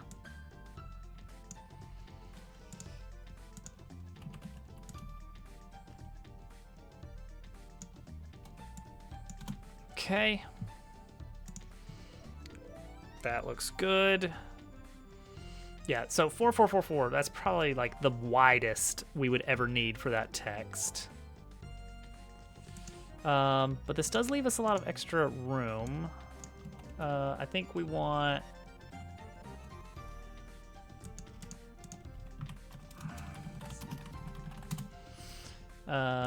all these to move over to the right.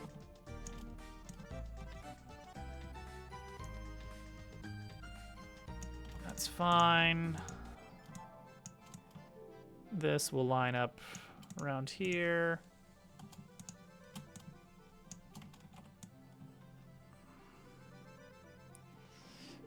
Leave room for the check marks. The more likely kind of values we're gonna see is gonna be like, you gotta get like 4,000 is pretty ridiculous, but apparently it's achievable. Hovercat getting 7,000. Jeez.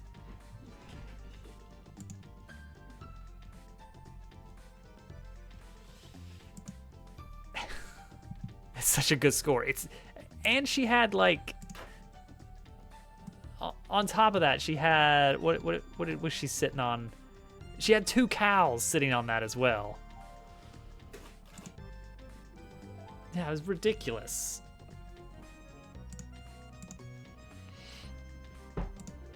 So here, let's actually take. Oh, you know what? This triple that needs to be 3 separate text boxes.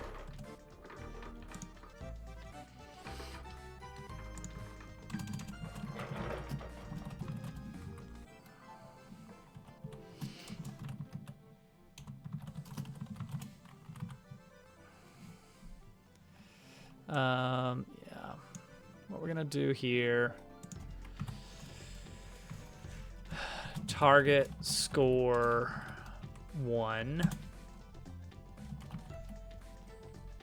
Target score. Copy paste. Rename. Delete. Target score 2. Copy paste. Rename. Target score 3. And then this is best score. All right, so I want position Y here.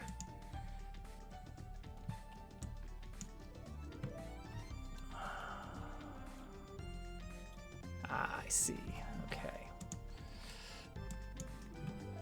15, no, let's just go with 0.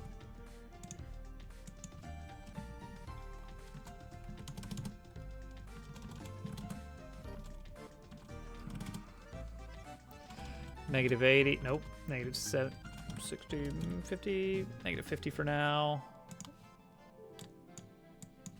Negative 100.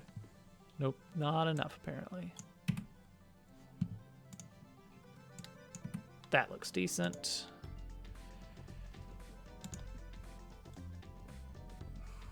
Now we looking. It's getting there. We're getting there.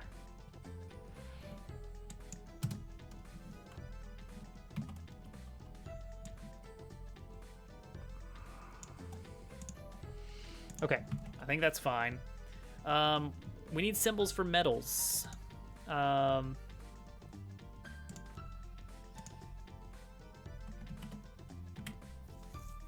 We need a gold, silver, and a bronze. We'll do a little 200 by 200. That should be fine. So we'll get the shape on some layers first, and then we will jump from there into swapping colors out. All right, gold.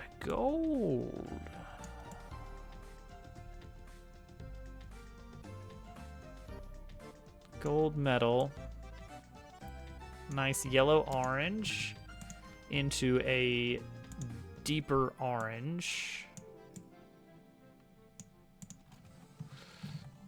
Let's do some Photoshop magic here. Show you guys how the true Photoshop wizards do it. Let's try a little bit of this maybe. Oh, that's looking real good right there. Yeah. Let's actually combine that. Let's combine that with a gradient overlay. Black to white, yeah, that's fine. Let's do darken, but very gentle. And let's see. Yeah. You know what? Let's just use the existing one to combine it. Reverse it. Scale it out a bit. There we go. So we get a little bit of combined vertical and radial gradient. Now we're gonna give it a little outline here. We'll start with this dark orange color and kind of darken it just a little bit more. We'll do an emboss, upward, downward, contour. Oh,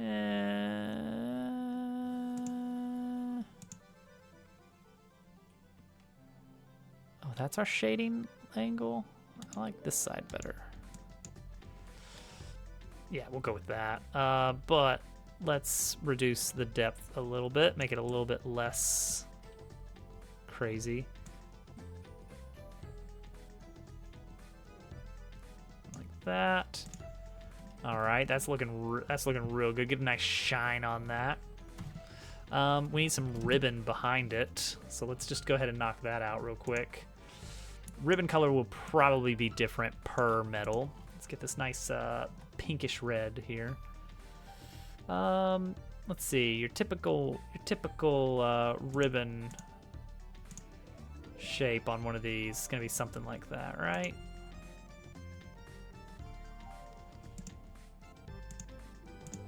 Something like this. So we will move this metal up 10. It's gonna uncenter it a little bit, and that's fine. Let's maybe something like this. Oh. We are stuck on, yeah, change that to bilinear.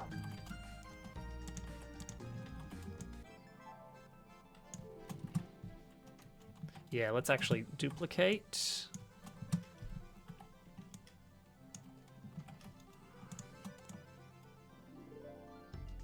Yep, that looks fine. And let's darken this other one here ever so slightly. Bring the lightness down a bit. Put that one on the bottom. Merge those layers. Duplicate. Throw it over here. Looks great. Duplicate it again and just really scale it up a bit here. And put that underneath. And make that a little bit darker still.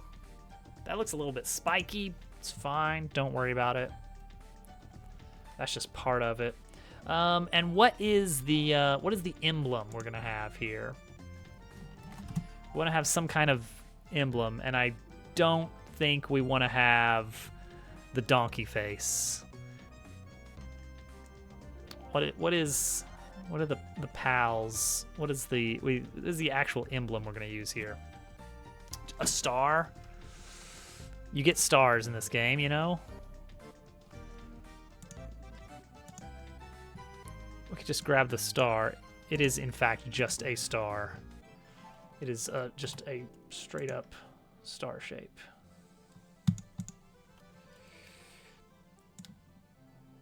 So let's grab that.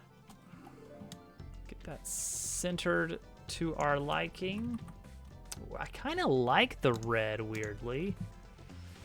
That was meant to just be temporary, but now that I'm seeing it, I'm like, oh, that's not bad. But no, we need to... Actually, probably ought to gradient overlay that.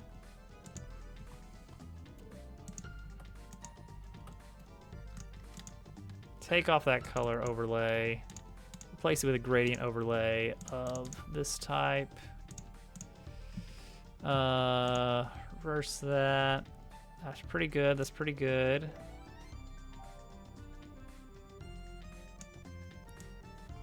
Yeah, we'll kind of reduce the opacity a bit. This contrast here, let's contour that a little bit. Yeah. All right. How does that look? That's a metal, right? The ribbon is not great.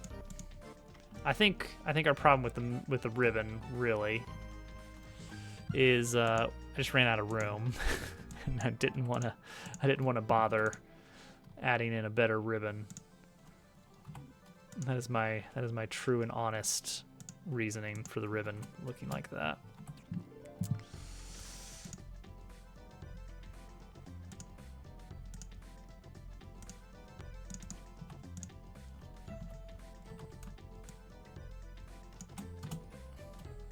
There we go. That's quite a bit better.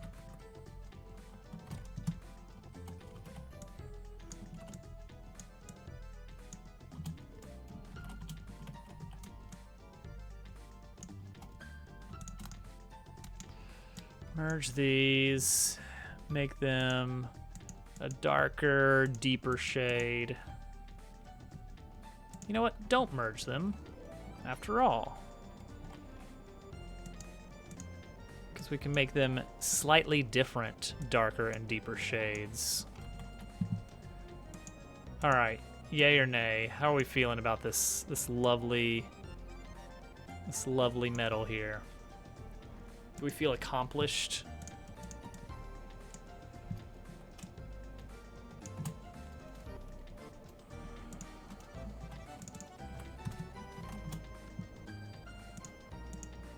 If I now take this and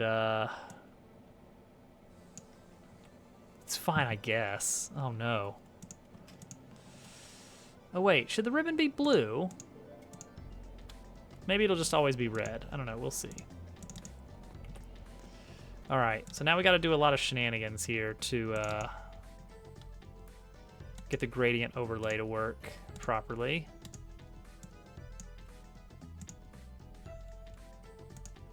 Maybe I don't even need the gradient overlay. We're gonna see here.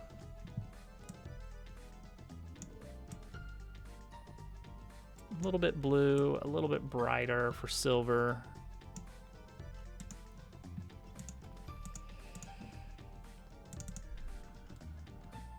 Gradient overlay. Oh yeah, this is just all gradient overlay, isn't it?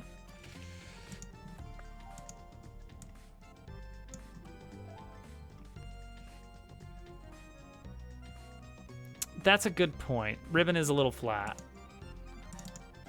That is a fair acknowledgement. Where's my foreground gradient that I can use?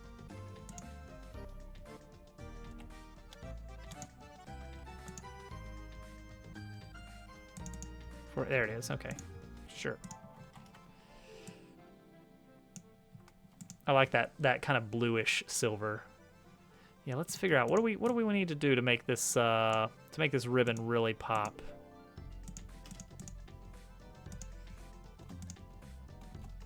You're right. It is textureless. Oh man, let's see.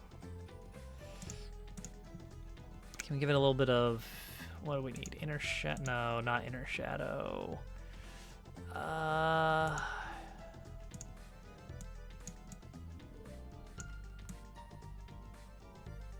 It's like we want, see, here's the tricky thing. CS2 does not ship with very good pattern overlays. A border, perhaps. Let's try that. Let's try just giving it a nice, neat, deep red border.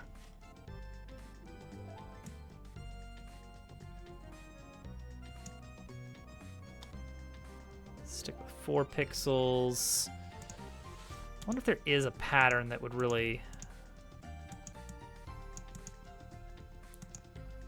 Actually, this pattern, as goofy as this is, it does give it something.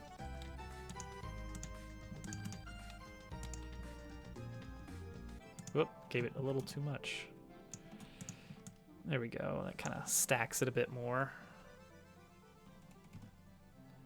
I'm feeling that.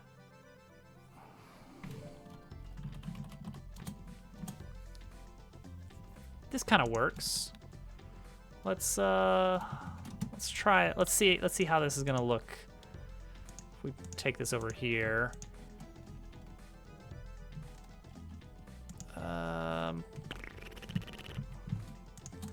Let's just merge. Let's just merge. See, blue ribbon usually means first though, right?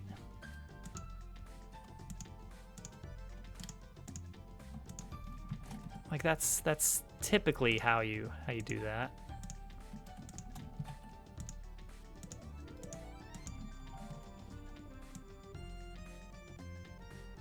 Ah, there it is. In game, yeah.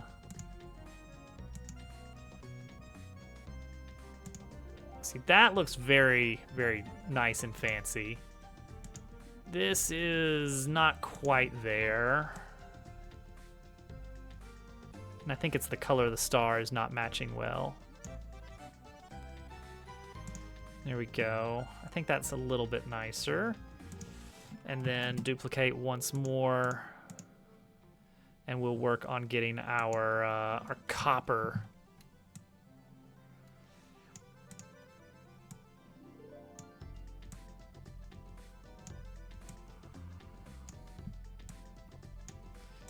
So copper, a little bit brown. Actually, that's it right there. We nailed it right away.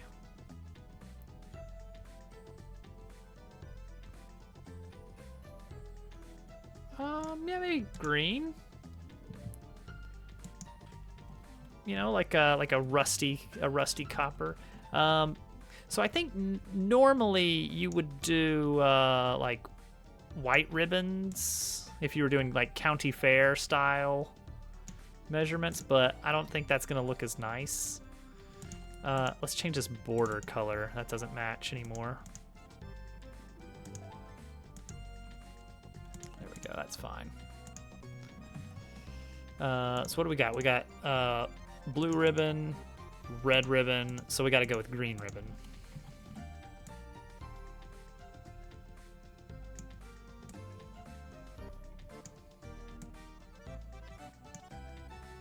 Leafy green ribbon. You know what? I'm digging it. I like it. I like it.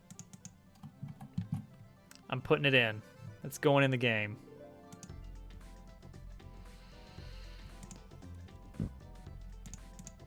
All right, so we've got metal 1.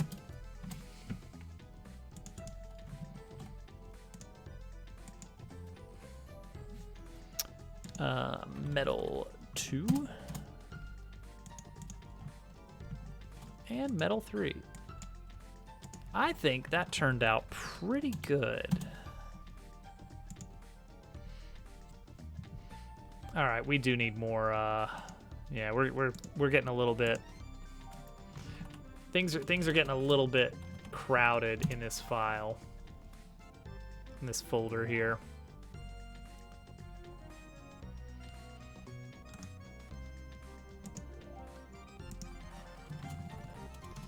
It's at a menu UI folder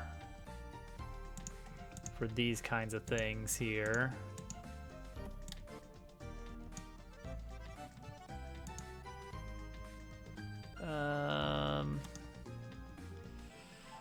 And then a logos, which doesn't fit much. Rover's in there though. And the rest is like the actual game art. Like that's it. That's all we have. Unless you count backgrounds. All right, metals. This beautiful set of metals, which I cannot actually add because it's in a folder that exists, I guess. That's my best guess as to why I can't add that. Okay. All right, so we're gonna need some kind of like level selector controller, which is gonna have various items available to it.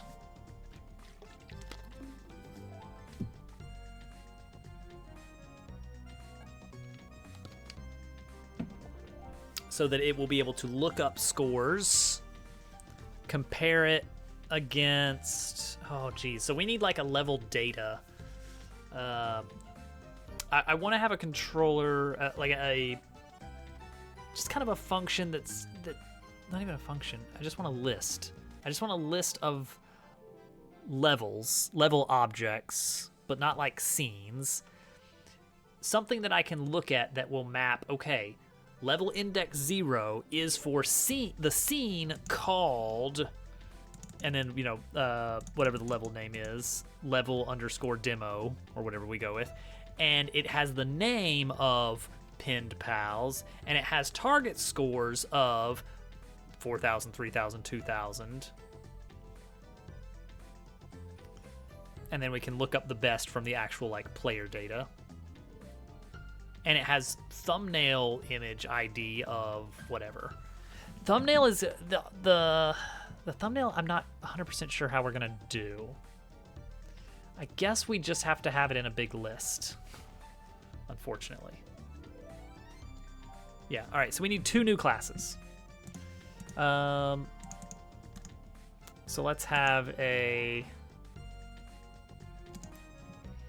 level data class. And this is mostly going to be static stuff. Like this is going to be unchanging information. This is not going to be a behavior of anything.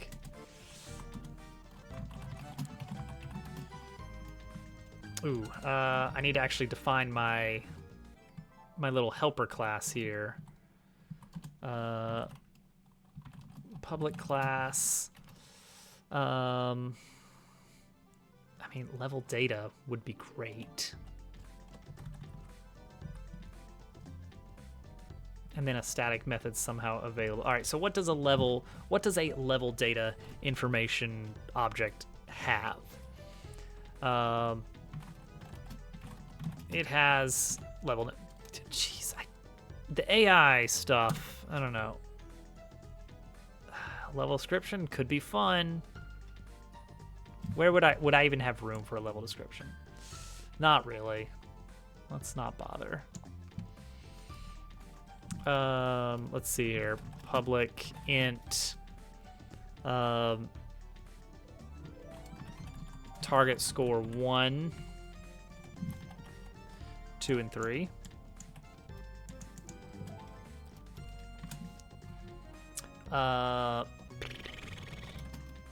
Public string scene name,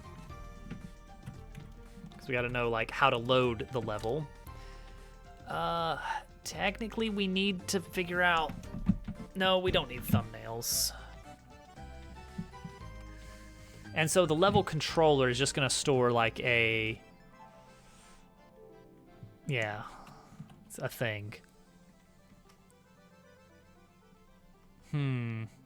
Now that I look at this, I'm immediately like, is this what I want? Level select controller.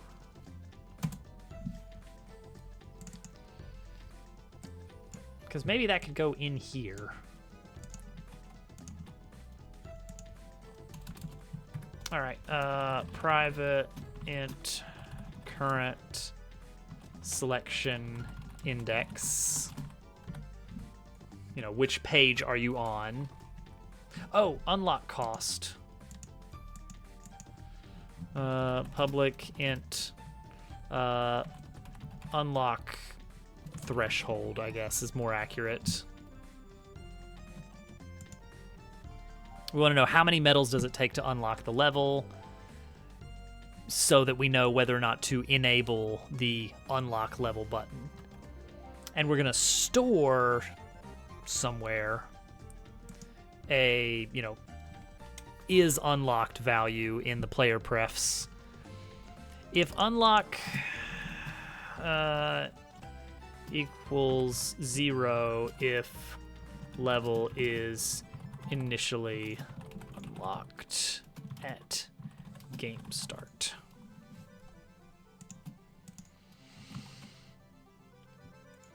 Yeah, so the idea is like, okay, at the beginning of the game you have access to like levels 1 and 2, or maybe just 1.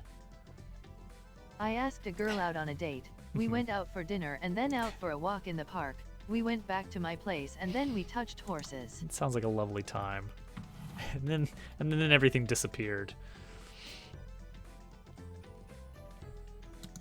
Oh, all right. To-do list for if we can get there, it would be nice. Big fanfare when horse touch. I'm talking like confetti, party poppers, little, just a big ta-ta, you did it. A big, oh yeah.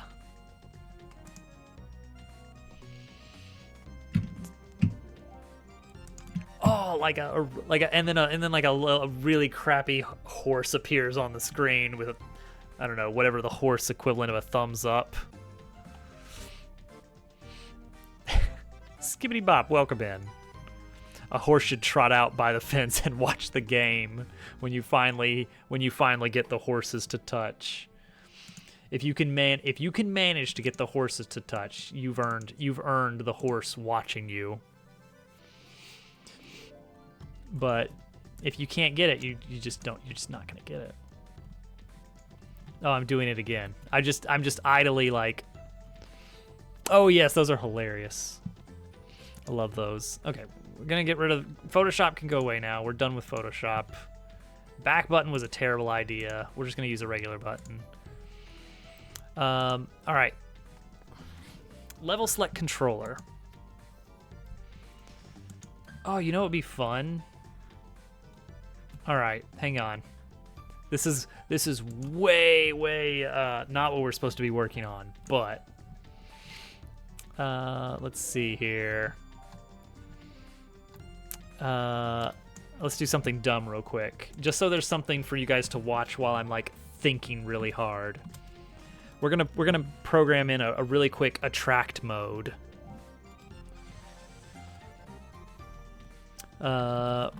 Private bool.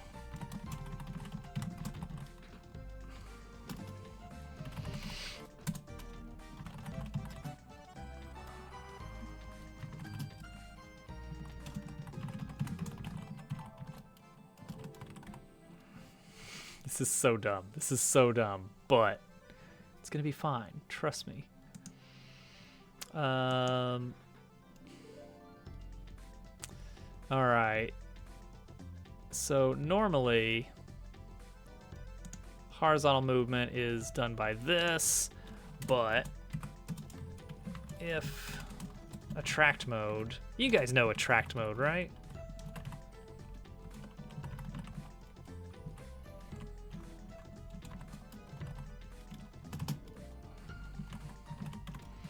It's like when it was more common in like old games because arcades did it. You leave a game idle too long and it just starts playing itself. So that as you're wandering through the arcade, you look at it and you're like, that looks fun. I want to use my quarter on that. As if games still cost a quarter.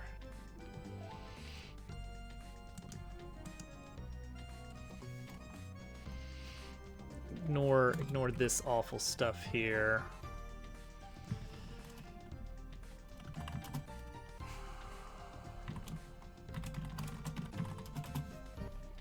Hey, we need an attract loop for Mario Brothers. How about Mario jumps over a single pipe, then stares at a wall, and that's it. Brilliant. I mean, yeah. Huh. Weird, right?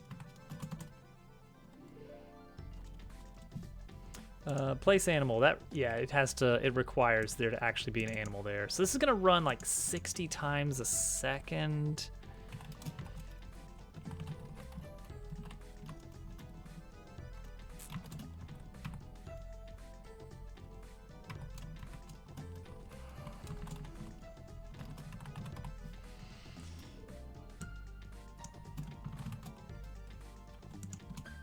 Perfect.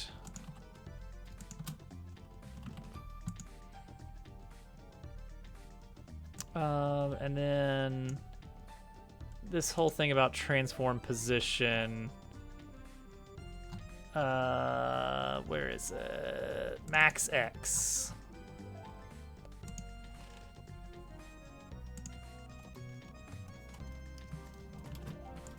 If is attract mode, then attract direction times equals -1. That might work. All right, we're turning on attract mode. Hopefully. Go. Oh no! It's gone mad with power.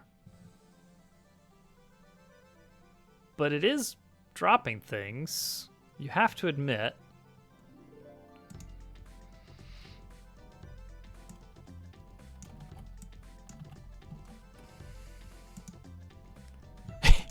Ship it. I'm interested now, definitely. All right, there we go. That's what I wanted it to do. All right. See, now the game plays itself. Watch it get a new high score, like without even trying.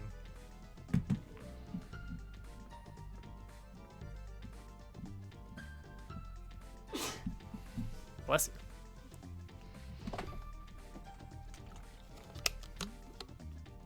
See, now I'm like, oh, that's not where you should put that. No, that's awful.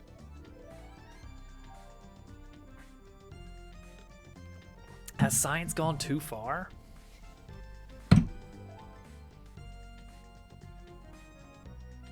Actually, I mean, for testing purposes, it's really nice for it to just kind of do it on its own. Oh, except it loses focus.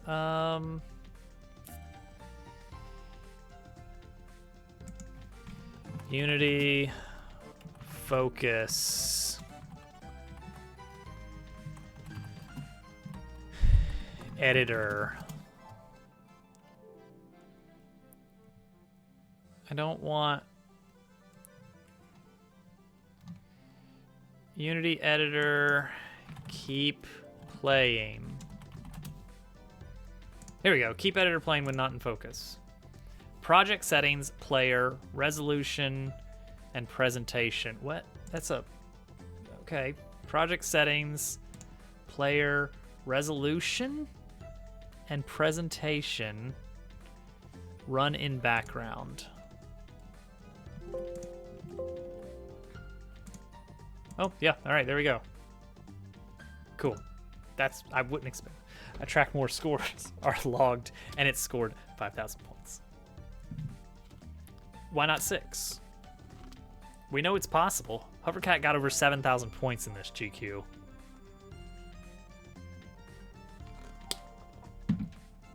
The nerve.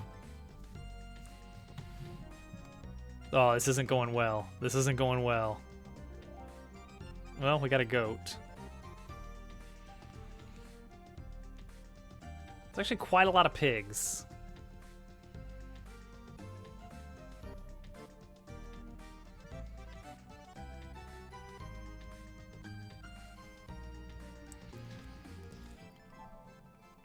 One of these fake Suika gamers.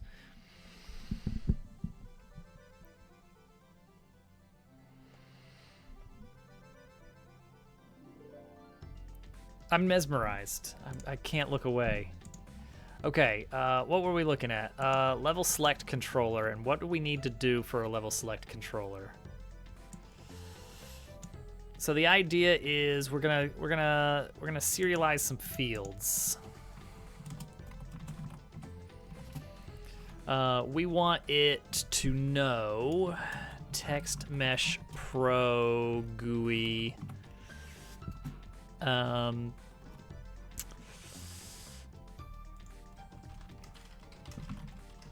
High score. Text. An even 1,000. Interesting. It was a particularly good score. I was amazed myself. Text Mesh Pro U GUI Timmy GUI. So then we need target score text, target score 1 text, 2 and 3. And this is gonna store a reference to, gosh, it's like, it's nice just to have the game kind of running while I'm meandering about with code.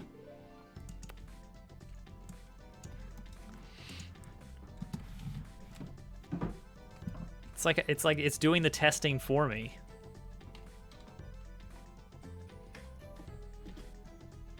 Perfect. All right.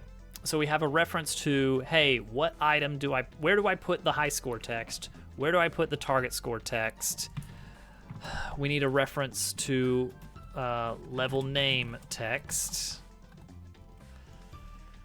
Thumbnail, I'm not sure about. The medals are sprites. Sprite, gold medal, and then a silver, metal, bronze. Why did I kept saying copper. It's the bronze metal. Should probably be browner then. That's good enough. But yeah, I did definitely keep saying copper. You know, the traditional Olympic copper medal.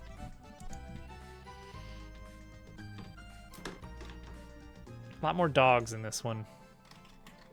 Oh, there we go. There's one of them gone. Oh, there's two of them gone.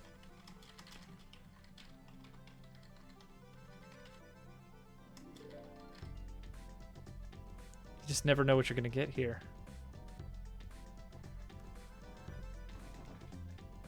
What's gonna happen? Oh, look at all that. Oh, the dogs. The pigs. The sheep. The goat. Oh. Double goat. Not quite. All right.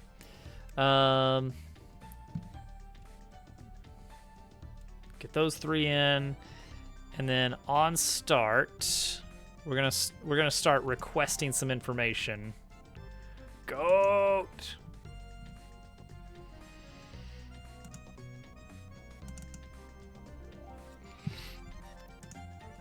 So we need our level select controller available here. We'll build an empty object for this.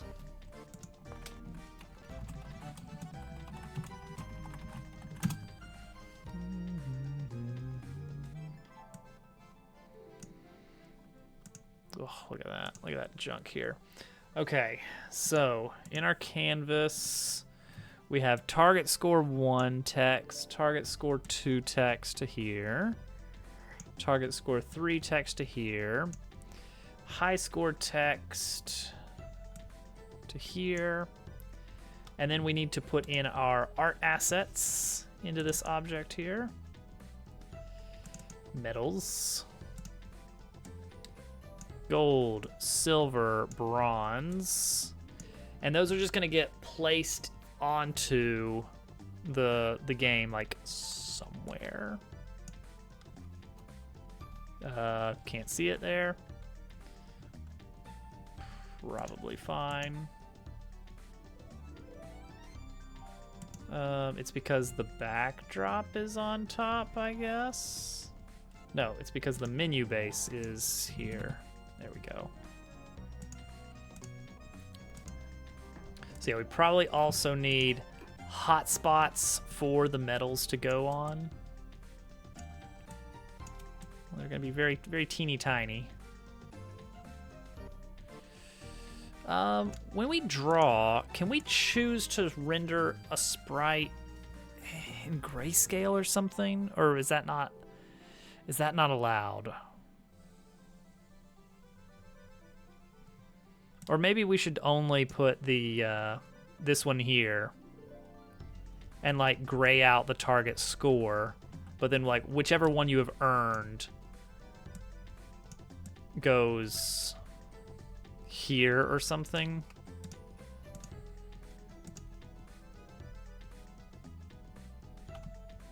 Sure.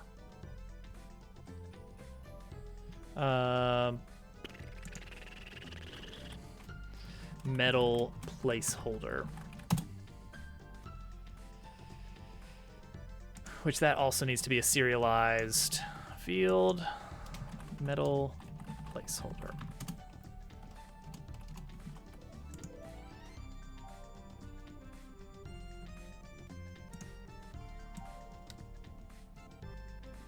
Oh, nope. I told that I wanted it to be a sprite. I want it to be a game object because I'm looking for the position.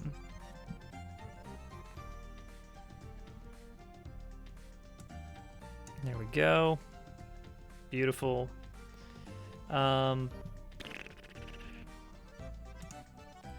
Actually, here's something. We could just have this be like front and center right here because this is where the this is where we position the unlock button, presumably. Or maybe we put it here. Maybe we put the unlock button like over where the art would be. If we can figure out how to grayscale a texture or a sprite, not a texture. They're different. Unity grayscale sprite. It's a shader. We're gonna have to learn shaders, aren't we? Crud.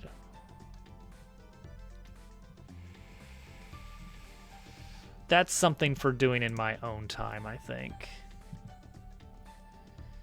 But yeah, we are going to need to do that. Okay. The other thing this is going to have is a list.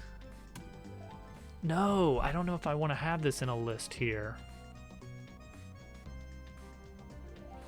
So we have our level data, which we're going to store in some kind of static list here. All the different level information, like what is the target score for level 1? What is the name of level 5?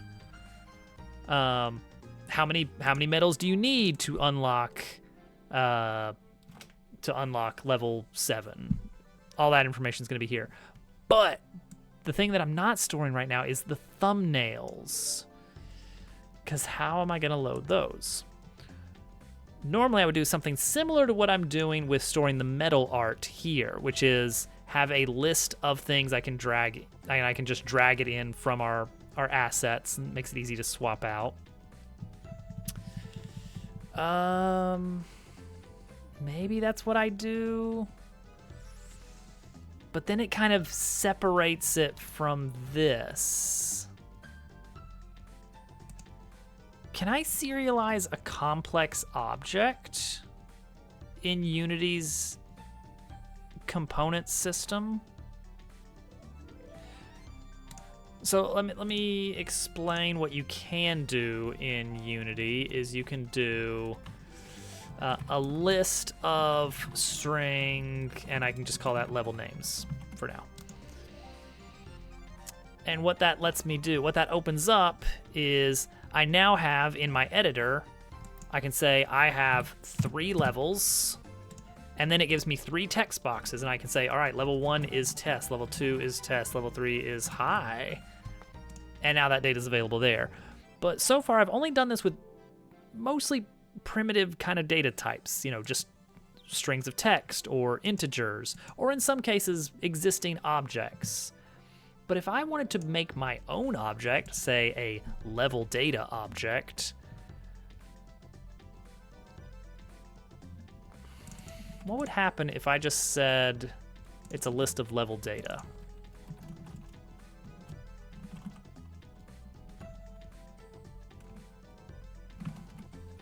What does that do? How does the editor treat that? An object. I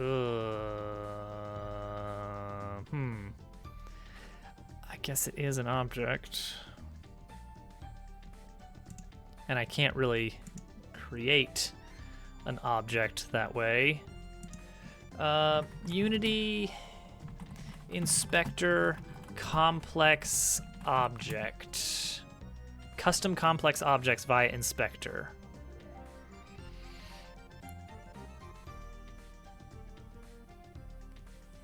Okay. Custom types can be serialized just as well as any other type. You just have to make sure the type itself is marked as serializable.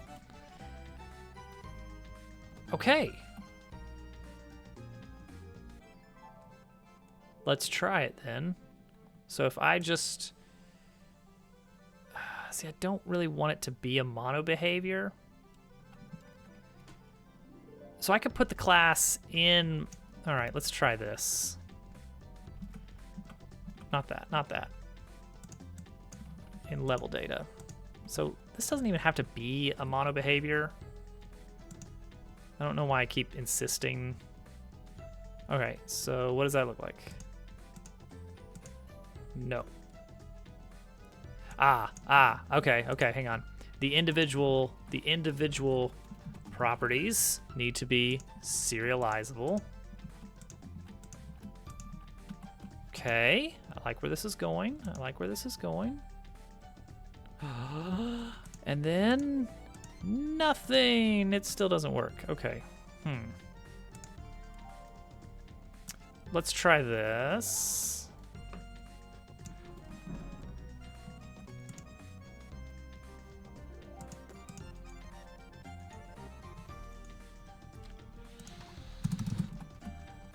Eh? Eh?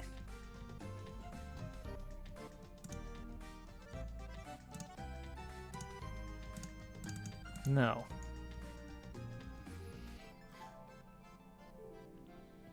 If all you're interested in having an inspector for the data, making a model, that's a terrible plan. Okay, yeah.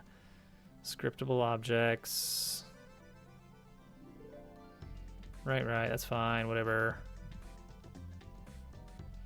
It's the serializable attribute on the class.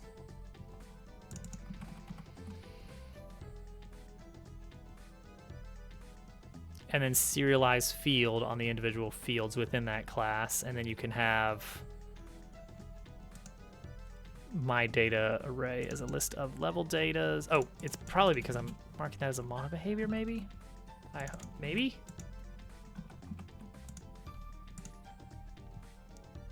Does it have anything to do with it? Oh, wait. That's it. We got it. We got it. Perfect. Okay, so check it out. Now we can input our level data in the level select controller. Wait, is that something I want? Is that something I actually want? I don't think that's something I actually want. I mean, it's cool that I can do that, but I don't. The problem is I need to access this data that I'm about to throw in through the editor. I need to access this data, like level names, target scores. That needs to be accessible from the levels themselves also.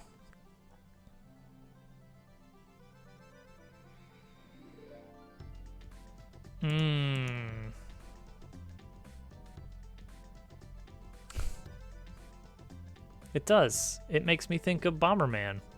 And everyone loves Bomberman.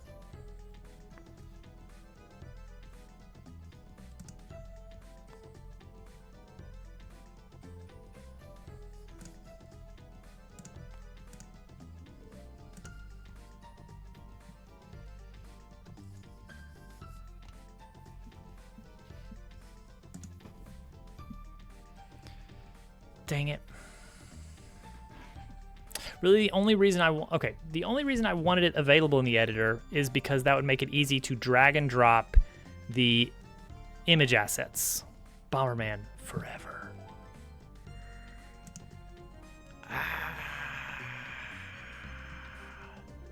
And I think that if I want to dynamically grab an image asset that is like somewhere in my assets folder, I have to have it in a special folder, and as a result that is basically loaded at all times. I think that's the side effect of doing it that way.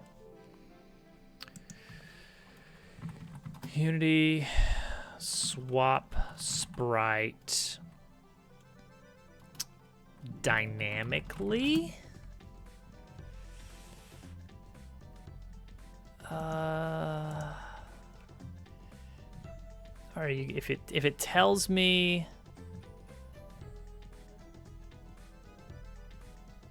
no, not from a sprite sheet.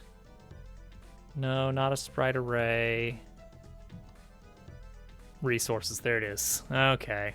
Yeah.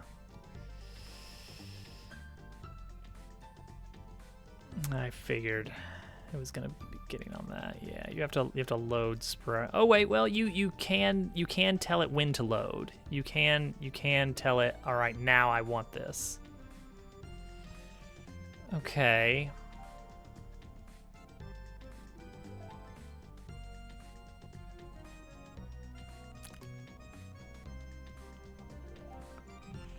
That may be the way to do it. Okay, so here's where we stand. Here's the problem that we're dealing with. I want to have all of the of the data about levels in one file if we can, so that this page can be built for every level automatically. Like you click next, and I don't have to make the level 2 page. It's just going to swap out all the values with the level 2 values, the target scores, the current best, the current your current medal that you have, whether it's unlocked, all that stuff. I'll be able to get that information on the fly and then just move the elements around. So I don't have to make like 20 different pages that look the exact same, because that would be dumb to do it that way. So I want to have all that information available in one place. The problem is that Unity does not make it easy to do that with art assets. So things like numbers, I can just throw those right in the code. But things like, make sure to use thumbnail number 1 for level 1, that part is not straightforward. And I can't just say, and thumbnail equals thumb 1. Because I have to do that, I have to jump through some hoops. The hoops aren't that bad, and it is something I need to learn how to do if we're gonna be using this editing system. If anything, doing a full project in Unity has taught me that I should probably try some other editors too. Maybe Godot, maybe Unreal. We'll see. I think I do need to. Okay. Topics to learn. Let's get out our notes here. Before we do that, let's have something to stare at. This one. Go. Play mode. Oh wait. Oh, there it was about to start. I just had to give it a second. There it goes. Okay. Oh, it did it. It's doing it again? Wait, do I have to do this every time or something? Oh, it's probably because it's not saving the changes I'm doing because it's play mode. Okay, shaders. I need to learn shaders for 2 reasons. 1, dotted line around game zone. I would love like a gently sliding glowy dotted line around the game zone. In these early levels that I'm showing off here, it's obvious where the game zone is. Like there's a clear line at the top where you enter the game zone, and there's nothing else you need to worry about. But in some later levels, things get more complex with things like a hole in the bottom. And if there's a hole in the bottom, you could very easily not see that, hey, the game zone ends there. And so a big neon green game zone line would be very helpful from a play perspective to show off, hey, watch out for that. So I need to learn how to make that. That's going to be with shaders. The other thing with shaders is, oh, hey, I had a suspicion that was possible. He got a rooster out by just dropping it at the far end while gravity was pointing to the right. That's great. Grayscale locked level thumbs. We want the thumbnails for locked levels to be grayed out. Maybe some other, once we learn grayscale, we can probably learn some other like contrasty stuff to make it blur it, maybe. Do stuff like that to the image so that it's like, oh, what's the level? Oh, you better unlock it to see. So we got to figure that out. Loading from resource folder, because we're going to use that for thumbnails. All right, so spinning our wheels a lot on code, figuring out like, yep, we're going to have to learn this system that I was hoping to not have to deal with, but that's okay, we'll deal with it. And also having the autoplay run introduced us to the concept that if you drop on the far right when gravity is angled right, it can spill out and you do lose, that's good. That should be a loss. Additional beta version. Yes. So maybe we focus that a little bit pretty soon. Oh, see, there's another example. I want to get another release out that has, first off, this better scoreboard display. That's everything is a little cleaner. The UI just looks a little nicer. I want to fix the resolution issues because I know that that's a problem with the current version. After that first stream that I was like, all right, everybody wants to play the game. I just got to get something out the door. I just rushed to get it like built as soon as I could. But yeah, I will get another version out this week. Here's the kicker. Demos are, for the most part, not going to include multiple levels. On purpose, at least. Oh, there goes a dog rolling away. I want to save that for the full version, with the exception of I'm probably going to get a handful of people to help me test to make sure there's nothing really broken on things like other levels, just how the levels work, but also just the concept of like, can you get around the menu for choosing other levels? Do your scores look okay? So I got a handful of people that I want to make sure get a copy that at least has the basics of like, here's a handful of levels. And then maybe a subset of that subset that has actually the full build that's like, this is going to be the game that I'm releasing. Please help me find any bugs.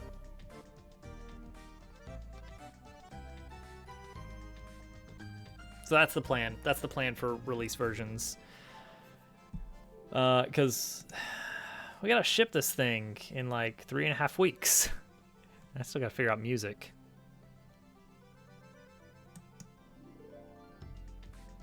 The background image here. We lost.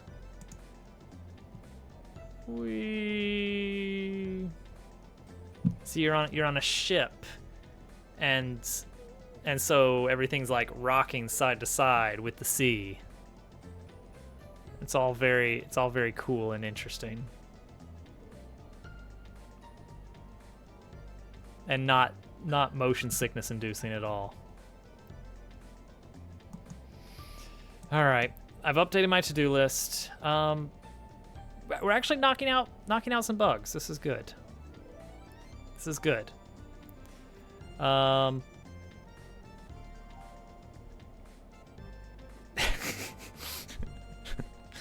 might know who you're talking about. Mr. Cassio himself.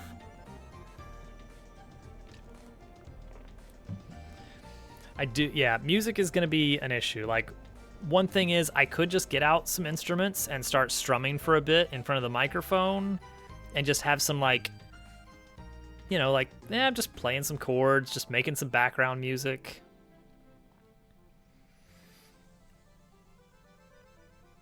But, you should stop in to GQ stream sometime with 6,000 points on hand.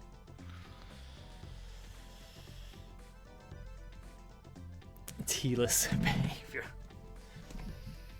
I don't know. All right, I'm rambling. I gotta get out of here. I want to end a little bit early because I'm off by an hour and it's difficult. Checking people that are online. No, we're doing no raid. Good night, everybody. Thank you for hanging out. I'm excited about this. December 1st is the expected PC release date. No plans for other platforms at this time, but we'll see. Maybe I'll be completely floored by a weird success story. Good night, everybody. And I'll see you tomorrow. Bye.